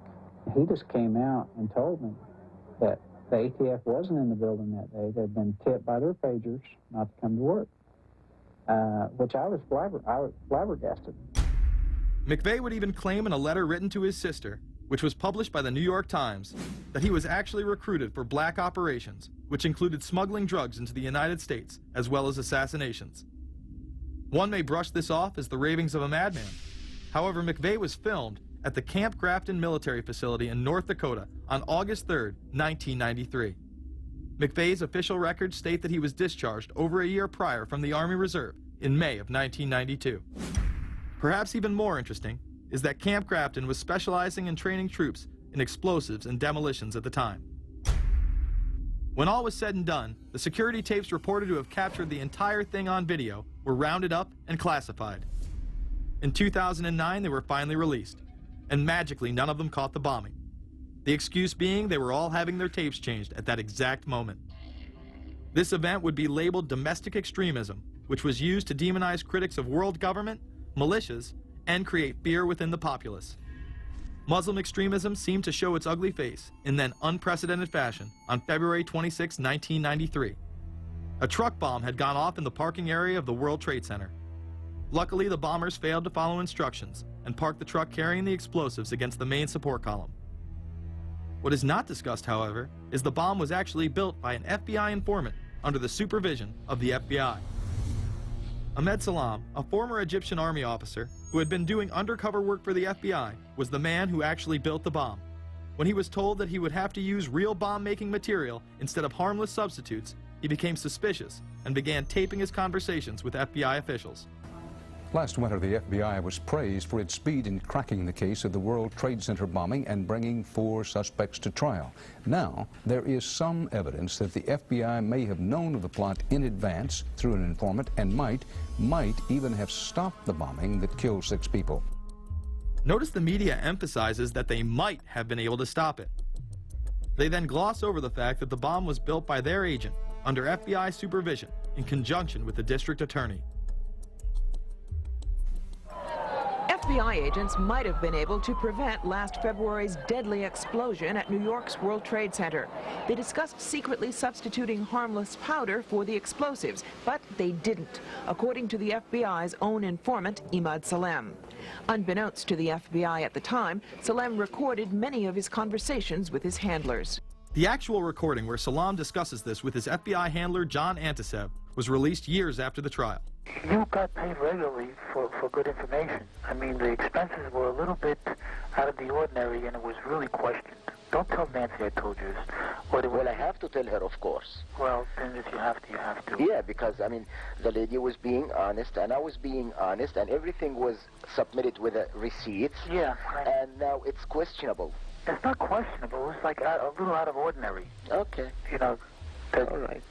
I don't think it was. If that's what you think, guys, fine. But I don't think that, because we was start already building the bomb, which is went off in the World Trade Center. It was built by supervision from the Bureau and the DA, and we was all informed about it, and we know that the bomb start to be built. By who? By your confidential informant. What a wonderful, great case. Following the convictions of the Muslims who were too inept to make their own bomb and park the vehicle in the proper area, Salam was pulled into the FBI's Witness Protection Program, where he has never been heard from again. Prior to the largest and most devastating terrorist attack on U.S. soil, the United States was poised as the first truly global superpower.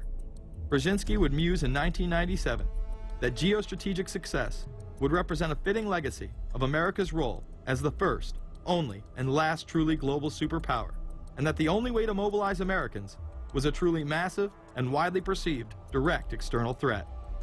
In September of 2000, a neoconservative think tank called the Project for a New American Century echoed Brzezinski's statements, saying the United States is the world's only superpower, combining preeminent military power, global technological leadership, and the world's largest economy. An engine for New World Order ideals, members of PNAC included Dick Cheney, Donald Rumsfeld, Jeb Bush, Scooter Libby, William Kristol, and Paul Wolfowitz. Describing the difficulty in projecting force, they write the process of transformation is likely to be a long one, absent some catastrophic and catalyzing event, like a new Pearl Harbor. This takes us full circle to the September 11th attacks of 2001.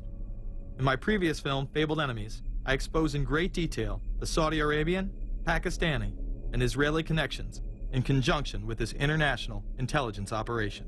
In the early 1980s, bin Laden worked with operatives from U.S. intelligence, the Pakistani military, and Arab states. They ran a wide-ranging covert network that recruited and financed Muslim fighters to battle the Soviet army. The hijackers that were trained at U.S. military installations and protected by the FBI and CIA. The military exercises leading up to 9/11, and those that took place as the attacks occurred. Open line. Savannah, Sergeant Richmond. Sergeant Richmond, Sergeant Light from Cheyenne Mountain Test Control. How are you? I'm doing fine. Okay, I need you to terminate all exercise inputs coming to Cheyenne Mountain at this time. Copy. And stay on loop until I verify that connectivity is disconnected on the exercise side only. Okay, no, do not do any more inputs on the exercise side and stand by. I got Cheyenne Mountain on the line. Terminating all exercise inputs. Over, in case you didn't know that exercise. Oh, yeah. The Black Ops program, Able Danger, and the shadow government involvement. This morning we learned that the Vice President wasn't the only one sent to an undisclosed location on September 11th, that an entire backup government was and is still there and may be there for as long as anyone now at least can imagine. As well as much, much more. The government has lied about 9/11 repeatedly and used it to dominate the Middle East, while creating an evolving police state here, encroaching on civil liberties at home. And of course, building a new world order. There is a chance for the President of the United States to use this disaster to carry out what his father, a phrase his father used, I think, only once, and hasn't been used since, and that is a new world order. We know now that September 11th of 2001 was the beginning of what we might call a new world order. The new world order that this president's father talked about with such great enthusiasm seems to be high on the agenda of this administration. Under the second Bush administration, massive amounts of civil liberties were openly and brazenly taken away following 9/11.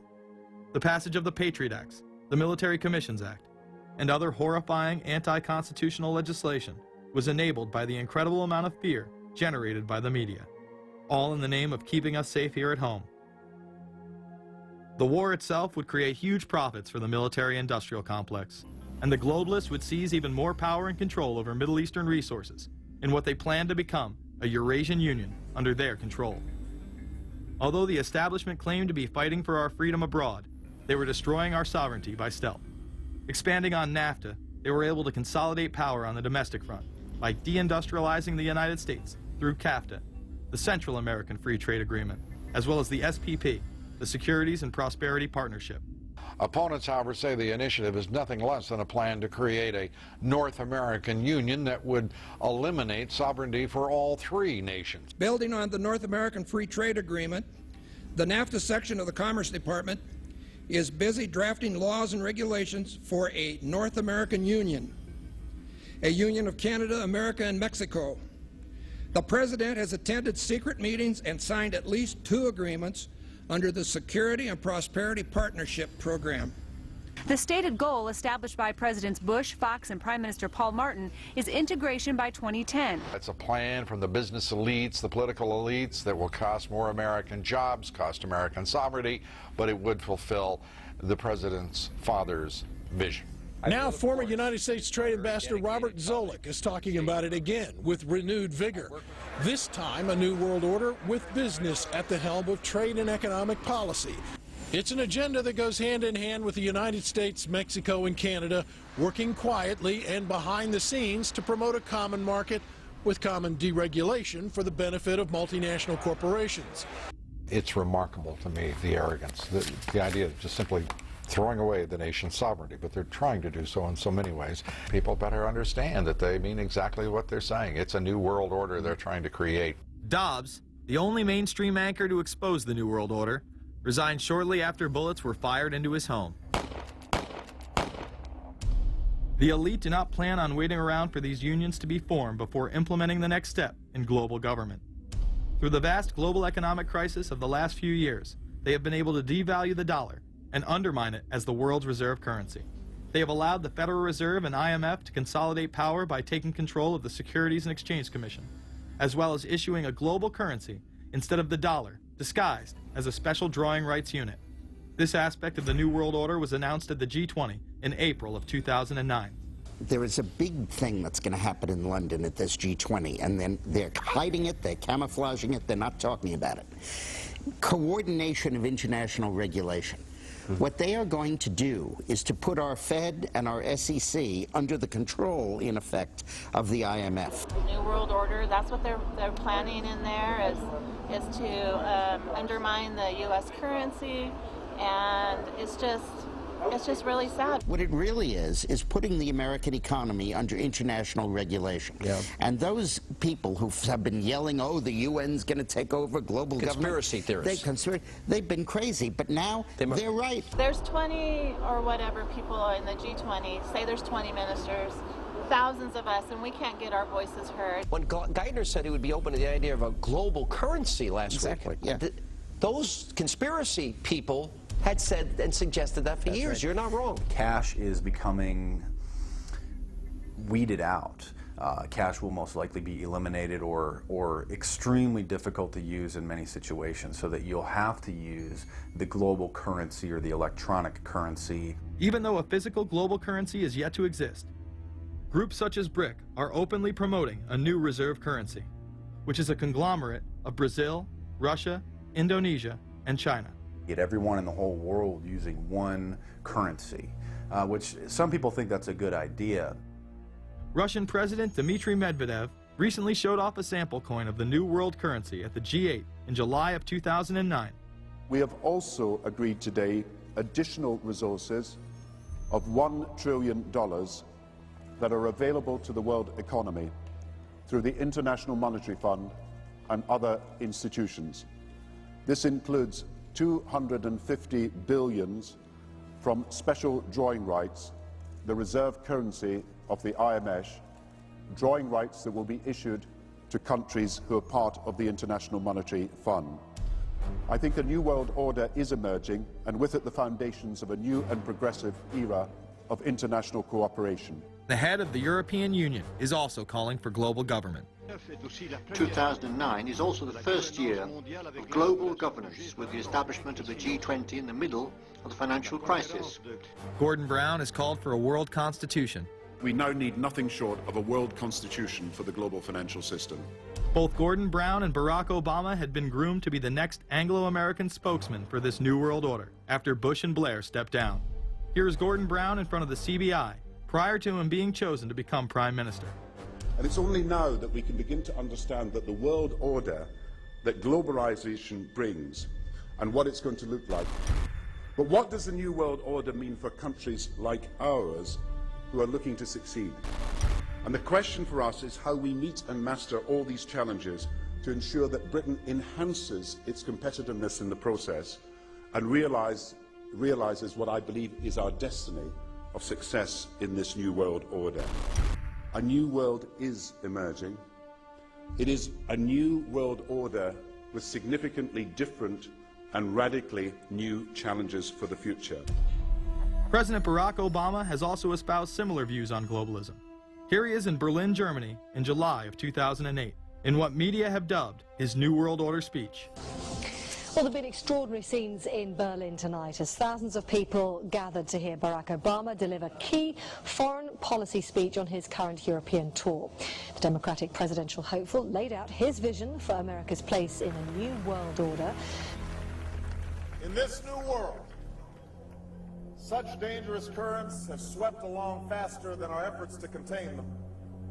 And that is why we cannot afford to be divided. No one nation, no matter how large or powerful, can defeat such challenges alone. But the burdens of global citizenship continue to bind us together. In this new century, Americans and Europeans alike will be required to do more, not less. Partnership and cooperation among nations is not a choice. It is the only way, the one way, to protect our common security and advance our common humanity. That is why America cannot turn inward. That is why Europe cannot turn inward. America has no better partner than Europe. Now is the time to build new bridges across the globe as strong as the one that binds us across the Atlantic.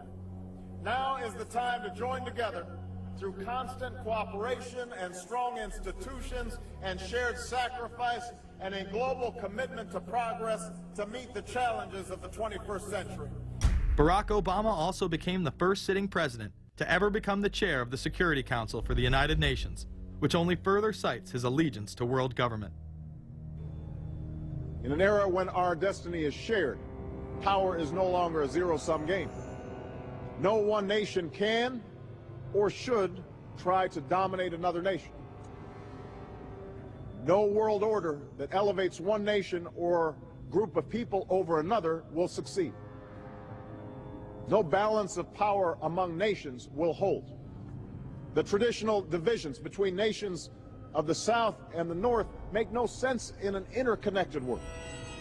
I think its task will be to develop an overall strategy for America in this period when really a new world order can be created. It's a great opportunity.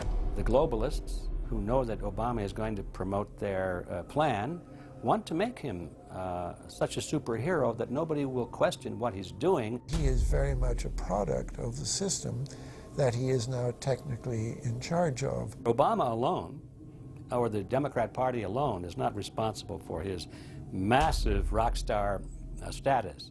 It's been done by the media. This establishes that Obama is an unapologetic globalist who holds no one nation above another, despite its policies. Perhaps we should move towards a society more like China if that's the case. After all, on the 60th anniversary of the communist Mao regime takeover, the Empire State Building, once a proud symbol of the United States, was lit in the colors of the Communist Party halfway across the world.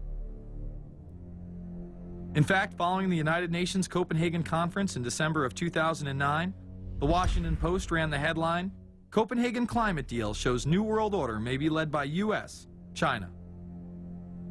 The Copenhagen Conference was disguised as a summit that would save the planet from man-made global warming by cutting carbon emissions. When taking a look at the almost 200-page document that was being proposed, it becomes evident that this was yet another attempt to establish global government and set up a global tax. In Section 38, it states, "The scheme for the new institutional arrangement under the Convention will be based on three basic pillars: government, facilitative mechanism, and financial mechanism." In Section 47, subsection F, it discusses cap-and-trade schemes and carbon taxes and the use of new and existing flexible carbon market mechanisms. These cap-and-trade schemes were just that, a scheme to further transfer the wealth from the poor to the ultra-rich. One of the ways it will drive the change is through global governance and global agreements. The fact that our president even attended should be considered treason. Just weeks before the conference, ClimateGate hit the media. Secret emails confirm that many of the United Nations lead scientists had engaged in fraud in order to promote the idea that man-made global warming was occurring and that carbon dioxide was a toxic gas. In reality, they admitted the Earth had been cooling for the last decade and that they had destroyed the source data in order to ensure the scientific community would be unable to review their findings. Bill Jones was forced to resign from his position at East Anglia University, and Penn State has launched an investigation into Michael Mann. Because of the scandal, many countries refused to sign the agreement, and instead only 25 heads of state, including rock star President and Savior Barack Obama, signed a much shorter and broader accord. The document states that a high-level panel will be created, and that parties will be subject to domestic auditing, supervision, and assessment. The climate conference in Copenhagen is another step towards the global management of our planet. The idea that carbon dioxide, the life force for plants here on Earth, is a toxic gas and should be taxed is laughable. There have been numerous periods of time in which the Earth has had vastly more carbon in the atmosphere than present day. In areas where there have been volcanic eruptions which emit large amounts of CO2, plants have benefited, and there is no negative impact on the surrounding environment, as well as indigenous people, from the excess carbon dioxide. The globalists promote this theory to keep mankind in fear, not only for the establishment of a global government and a global carbon tax, but the literal control of the entire planet. An even darker side to the scam of man-made global warming exists. In reality, it's about population control. Ted Turner reveals himself here in this interview with Charlie Rose. We've got to stabilize the population. When I was born, there were what's wrong with the population? I mean, with too many people. That's why we have global warming. We have global warming because too many people are using too much stuff. We've got to stabilize population on a voluntary basis. Everybody in the world's got to pledge to themselves that 1 or 2 children is it. Not doing it will be catastrophic. We'll have 8 degrees, we'll be 8 degrees hotter in 30 or 40 years, and basically none of the crops will grow. Most of the people will have died, and the rest of us will be cannibals. Civilization will have broken down. What the few people who are left will be living in a failed state like Somalia or Sudan, and living conditions will be intolerable. The droughts will be so bad there'll be no more corn growing. Not doing it is suicide. Unbelievably, when Turner met with other globalists, David Rockefeller, Warren Buffett, Bill Gates, Michael Bloomberg, and even Oprah Winfrey to discuss population control, they were portrayed as superheroes. Behind closed doors on this New York campus, a secret gathering of some of the world's most powerful people. Gates, Buffett, Bloomberg, Winfrey. It was like, well, it was like the Super Friends. In the great hall of the Justice League, there are assembled the world's 4 greatest heroes. Together with others at the meeting, including George Soros, Ted Turner, David Rockefeller, they're worth more than $125 billion. The new Superman and Wonder Woman, the super rich friends, not fighting bad guys, but fighting for good nonetheless. Would a superhero call for a one-child policy? Would a superhero call for population control? In a recent interview, he claims that 2 billion people would be ideal. That means 4 billion plus must die to accommodate a man who owns more acreage than anyone else on the planet. Let's not forget that Ted Turner is the president of the United Nations Foundation. There are countless examples of how we are being indoctrinated to accept these kind of conditions and believe that man and his activities are the problem. From the promotion of climate cops, we're the carbon cops and we're on the lookout for energy wasters, to phony liberals and conservatives getting together to promote climate change. Hell, let's face it, we're polar opposites. We couldn't be further apart. I'm on the left, and I'm usually right. And we strongly disagree. except on one issue. Tell them what it is, Reverend Pat. That would be our planet. Taking care of it is extremely important. We all need to work together, liberals and conservatives. So get involved. It's the right thing to do. Now there you go again. The New World Order will stop at nothing to achieve planetary dominance, whether it be assassination, wars based on lies, and even a phony environmental movement. So it should come as no surprise that they have been tracking, tracing, and databasing our lives for years. Many people are aware that the Bush administration engaged in warrantless wiretaps on American citizens. What they don't understand is that it has come out in court that all the major telecommunications companies have been secretly storing every piece of data received from our phones and our computers and handing them over to the National Security Agency. You heard about the government secretly listening in on phone conversations without a warrant, but there is evidence that your email is also being tapped. The government has been intercepting most emails as part of its terrorist surveillance program. That program has been criticized as illegal because it's missing an important ingredient: search warrants. Several years ago, Klein says he came to suspect that AT&T had installed secret computer gear designed to spy on internet traffic at the request of the National Security Agency. This is just a small part of the picture, as AT&T was not the only company involved and emails were not the only issue. The NSA was installing Norris Insight systems, which are capable of monitoring billions of bits of internet traffic per second. It was also able to monitor any calls trafficked through its system, all websites visited, all instant messaging, and separate types of transaction records. The secret room at AT&T contains gear which enables the government to look at every individual message on the internet and analyze exactly what people are doing. Here's another document. It mentions a company called Norris. Norris makes computer software that can swallow and analyze 10 gigabytes of information every second. That means it could go through all the information in all the books in the Library of Congress in a little over 15 minutes. The documents Klein and others were able to produce were then censored by the NSA. Bankston isn't allowed to talk about the documents in detail. The government has since had them sealed. But he says what is in there boggles the mind. We are talking about a substantial portion of all the communications traffic in the United States. The policies have been shielded by the Obama administration and continue to this day. Attorney General Holder has publicly stated lawsuits be thrown out of court, and after several attempts, Klein and other cases were thrown out as well, once again citing the national security of what used to be a constitutional republic, not a massive corrupt slave state. Living in the New World Order, when it's close to completion, for the average citizen, for people like you and me, is going to be essentially slavery. We're never going to be able to get ahead. We're never going to be able to amass enough wealth, essentially to retire or to do what we want to do in life. We're going to constantly be working for the man. They're creating essentially a two-class system. So it's going to be an inner ruling elite and then everyone else. And I got news for you. You're everyone else. The New World Order that is currently being built revolves around creating a global technopoly ruled by the elite, in which they dominate and control a severely reduced populace, which they treat as their pets. In the New World Order, the people are the enemy.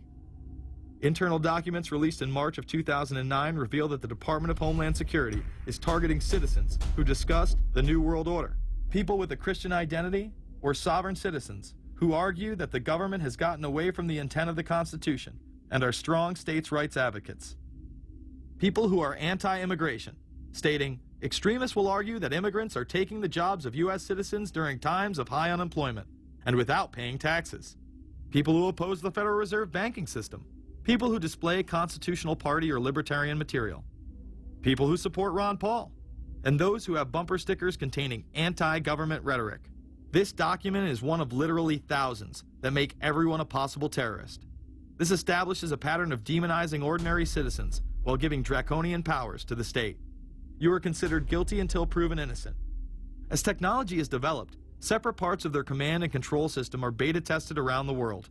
Here at home, Boy Scouts are being trained to take on returning veterans and disarm domestic extremists, while national programs such as City Year are training young people to serve the government. I am change. I am fierce. In the United Kingdom, it has been established there are over 4 million CCTV cameras. That is around 1 camera for every 14 citizens. Their purpose is not to solve crime, as it takes 1,000 CCTV cameras to solve just one crime. It is to create a tattletale society in which everyone is under constant surveillance by the state and those around them. The company Internet Eyes is now paying people to log onto the internet and watch CCTV cameras in real time as they turn in criminals for cash. Families deemed by the state to be unfit in England have now been put under 24-hour CCTV supervision in their homes. This program has plans for 20,000 families in England, which is to double in the next 2 years. Your every move in both your home and the outside world is under constant surveillance by a criminal elite who operate above the law. As we are constantly under the microscope, their activities remain in the shadows. Obama extended diplomatic immunity to Interpol with Executive Order 12,425, further empowering criminal behavior within our own government. In the Middle East, endless wars will continue. Under the Obama administration, we have sent tens of thousands of more troops into Afghanistan, all while the same network exposed in the Iran-Contra affair discussed earlier controls the opium trade. It was revealed in October of 2009 that the CIA had been funding puppet Afghani leader Hamid Karzai's warlord brother for the last 8 years. He is the lead opium dealer in the region. It seems the same cartel that was dealing drugs in the 80s and 90s never stopped. After all, how else could the government fund black operation programs across the board?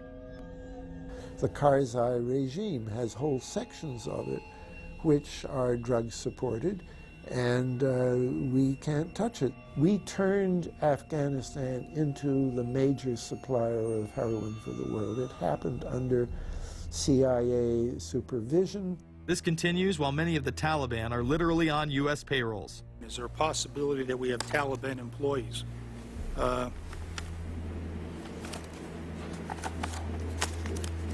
The commander in the field, or I should say the COCOM commander, General Petraeus, has made it a conscious effort to, as part of his coin strategy, to hire local nationals.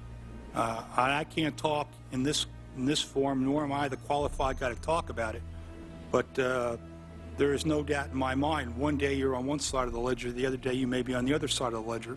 Biometrics have been instituted in both Afghanistan and Iraq, where individuals are subject to fingerprint devices, iris scanners, and electronic databases to screen local residents as well as DNA tests.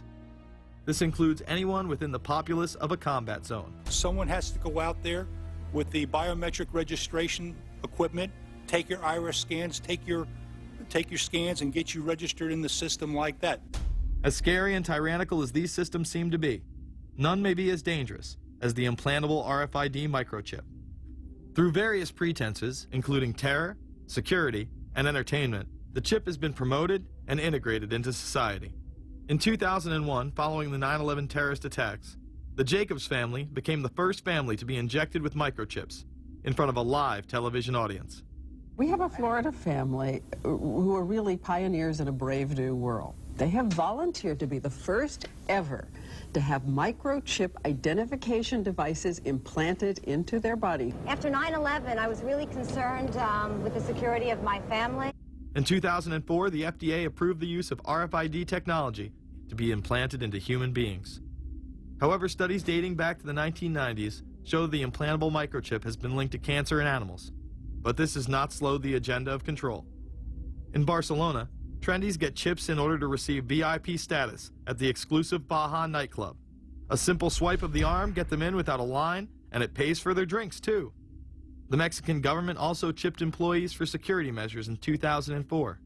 We were interested today to hear that more than 100 law enforcement officials in Mexico are having microchips implanted in their arms. The chips allow a person to be scanned, sort of like a cereal box at the supermarket checkout.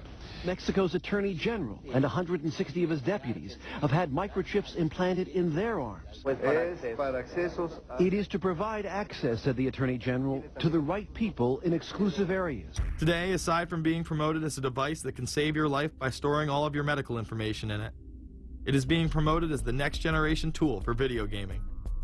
Sega developer Yu Suzuki plans on developing gaming technology using implantable RFIDs. He states, people that have some sort of chips in their bodies, to be able to keep track of vital signs, so it doesn't have to be a scary thing. But you could put a sensor here, you know, a bit like the Matrix, as he points to his arm. It's not really something only in the future. Some people already have them, chips in their bodies. Suzuki is correct. It has never been easier to order a microchip online and implant it under your skin. Microchips implanted in your hand, arm, or shoulder is just the beginning.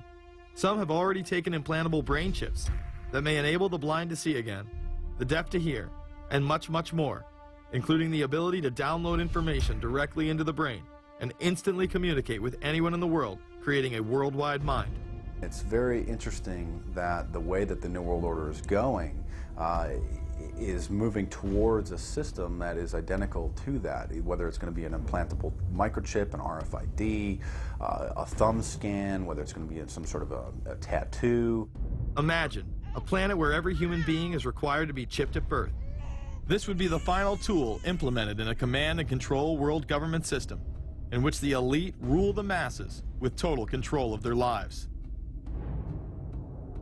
This is, of course, a terrible predicament for those of us who are convinced that this system is slowly but surely destroying this country and has to be changed. But we can't count on the elected presidents to do it, and we can't count on the elected Congress to do it. We somehow have to mobilize the technological resources of the internet to create some kind of new political force in this country. So is there anything else about the ruling class we should know? Politicians, business leaders, and media figures are often portrayed as pillars of morality while they describe themselves as Christian conservatives. Nothing could be further from the truth. In reality, many of the elite are groomed at a young age to take part in occult rituals. Those who attend Yale are indoctrinated into the Order of Skull and Bones, an elite secret society cloaked as a fraternal order.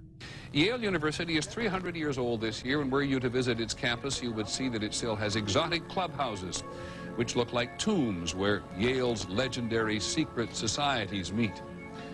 Their prestige and importance have largely evaporated, but the rituals are still a secret. And so when we heard that some enterprising characters had managed to spy on the famous Skull and Bones Society, we couldn't resist. Skull and Bones, people say it's a fraternity at Yale University, but it's really a postgraduate organization. So it was founded in 1832. And it's not like a normal fraternity. People don't pledge. These people choose who they want to come. So they do the recruiting. They recruit 15 people every year, people who they see are going to be powerful people in the future. So they're recruited when they're a junior in college. A lot of these people come from really wealthy and influential families because they know that this person has the resources to then elevate them to a position of power that can benefit the club. The video shows the neophytes, or initiates, kissing a skull, then performing a mock human sacrifice. Horrific screams caught on tape include chants of, "The devil equals death, death equals the devil." True. Famous alums include Senators John Kerry and John Chafee, to name two, cabinet secretaries such as Averell Harriman, and 3 presidents, William Taft, George Bush, and George W. Bush, who's been reluctant to talk about Skull and Bones. Does it still exist?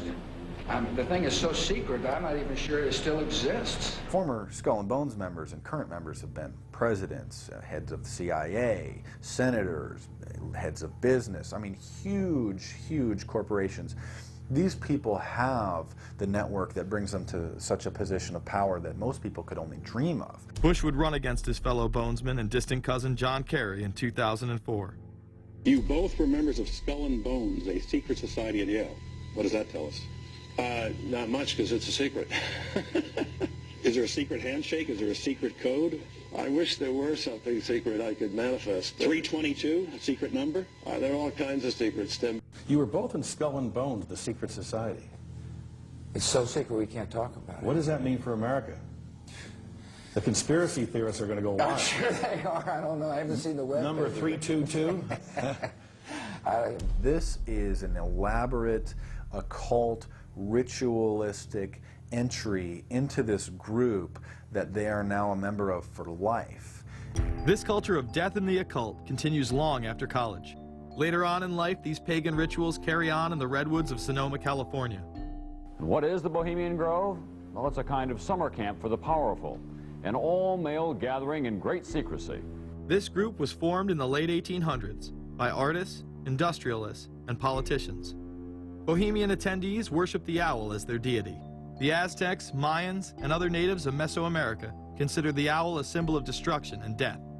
This is why the opening ritual for the club is the cremation of care.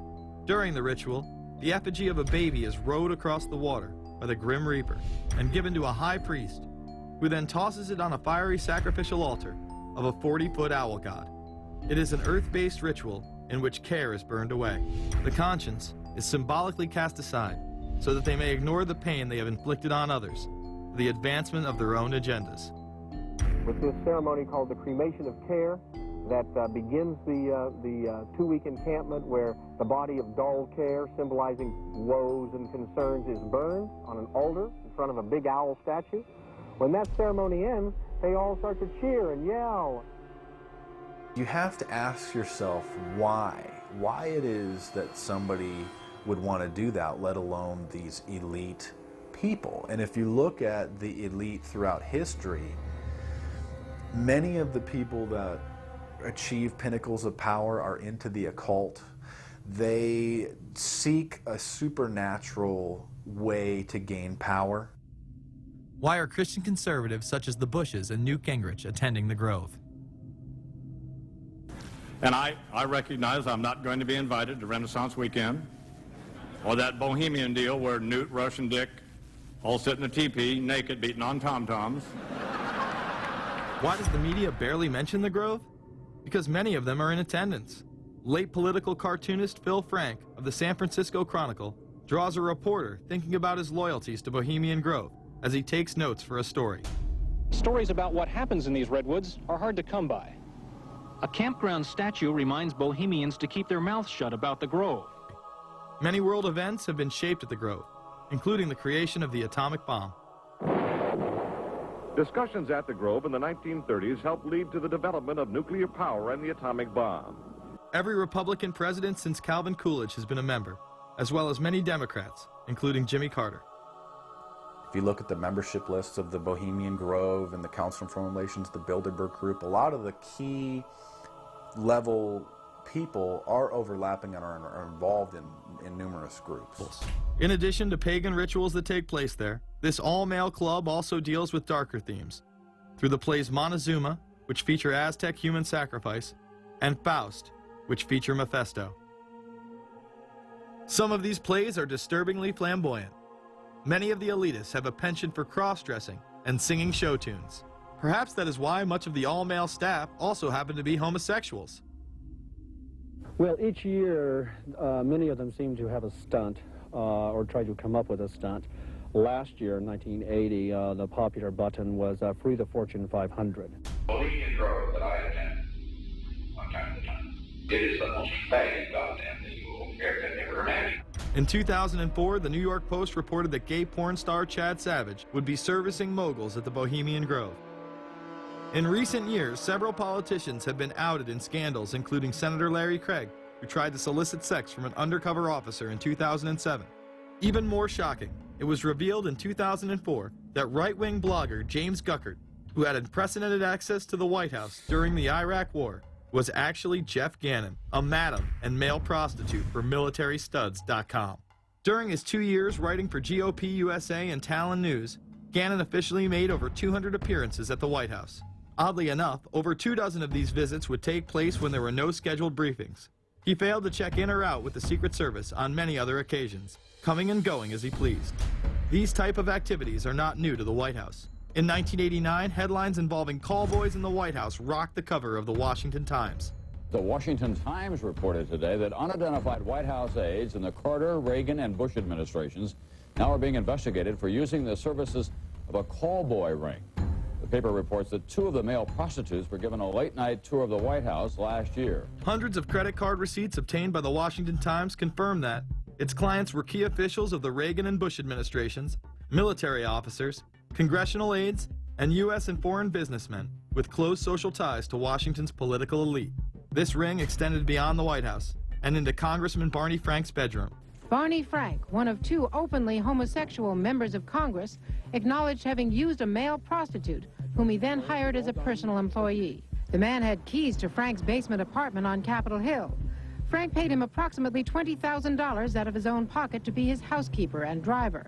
But as first reported in today's Washington Times, the man was on probation for sex crimes and a drug conviction, and he ran a prostitution business out of Frank's home. Although Frank tried to claim ignorance, Stephen Goby, the prostitute in question, claimed that Frank was completely aware of what was going on and was even receiving free and discounted sexual services. The fix seemed to be in. Frank was threatening members of Congress to remain silent prior to being exposed in this sex ring. Massachusetts Democrat Barney Frank, a homosexual, threatened to expose fellow congressmen he knew to be gay unless they stopped spreading rumors. Questions stopped and Frank walked away with a slap on the wrist. Some members of the Ethics Committee were disgusted. Do we tolerate, do we condone a member of this body who knowingly permits a house of prostitution to be operated out of his residence? You have just heard one of the most edited, selective garbage that has ever been put forth, in my opinion, in this House. Again, we see people of the highest levels of power involved in the most repulsive and decadent of crimes. They couldn't care less about the code of conduct that's taught in all major religions about treating others the way that you want to be treated. And then they masquerade, they put this false front on that they're like everybody else, because your average person wants to do right, believes in some sort of a karma, believes in some sort of a divine justice in the universe. And so these people need to put on this front that they're like the average Joe in middle America, that they go to church every once in a while, and that they believe in an afterlife and a divine justice. And so they have to put on this front that they're like everybody else in order to get elected and to be accepted and to not have people look at them suspiciously, because if somebody goes around and openly admits that they were an atheist or that they were some obscure religion, people aren't going to throw their support behind them as much, and they're not going to trust them as easily. The reality of this behavior is never revealed to the public, as the media keeps any revelations quiet. Unfortunately, these type of activities continue to this day. Florida Congressman Mark Foley chaired the House caucus on missing and exploited children and went on television praising Chris Hansen's To Catch a Predator series. The Dateline piece has probably done more than any law we can create. Foley was later caught attempting to have sexual relations with numerous underage pages. Congressman Mark Foley, the man who championed the Child Protection Act of 2006, resigned after inappropriate emails and instant messages surfaced that he sent to former congressional pages. Once more, no charges were even filed. Foley himself has checked into rehab. No one has been charged with any crime. The predator class acts like Roman emperors, indulging in excess that includes sex with young boys while portraying themselves as men of the Lord. The insanity is that we have allowed an interwoven elite criminal class to rule over us while posing as the saviors of the planet. We have learned they will stop at nothing to achieve their goals and are not held accountable for their crimes. They prey on the system rather than protect it. This is not a new world order of peace and prosperity. It is not a world government to save the earth. During difficult times, we must remain ever vigilant against seemingly positive solutions imposed to suit their aims. Crises there will continue to be. In meeting them, whether foreign or domestic, great or small, there is a recurring temptation to feel that some spectacular and costly action could become the miraculous solution to all current difficulties. We are threatened by a superclass that control the flow of information and hide technology from the public. The prospect of domination of the nation's scholars by federal employment, project allocations, and the power of money is ever present and is gravely to be regarded. We must also be alert to the equal and opposite danger that public policy could itself become the captive of a scientific, technological elite. It is time to put down the remote control, to turn off your Xbox, and start paying attention. It is time to step away from everyday luxuries and pop culture and take action against a monolithic, concentrated evil in order to save what's left of humanity. We must now trade in our apathy for action in order to defeat this invisible empire.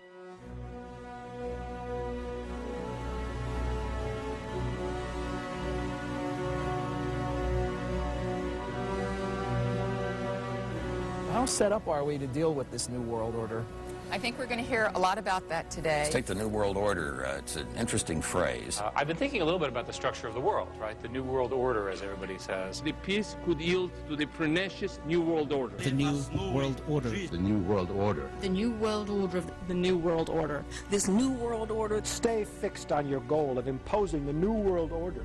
We kept talking about a New World Order. A New World Order. That's what we need now. A new world order with swing. One war and one victory doth not a new world order make. Conservatives used to believe in the United States of America rather than the United States of the New World Order. The ambition to create a new world order. Whose world order is this? And of course, what he called it was the New World Order. Respect for a new world order. We can see a new world coming into view, et cetera, et cetera. That's the core of the New World Order that we want to try to build. It's the sole superpower, New World Order. New World Order. A new world order. To a new world order of peace. Let's say a new world order, for want of a better term. Entities of the new world order.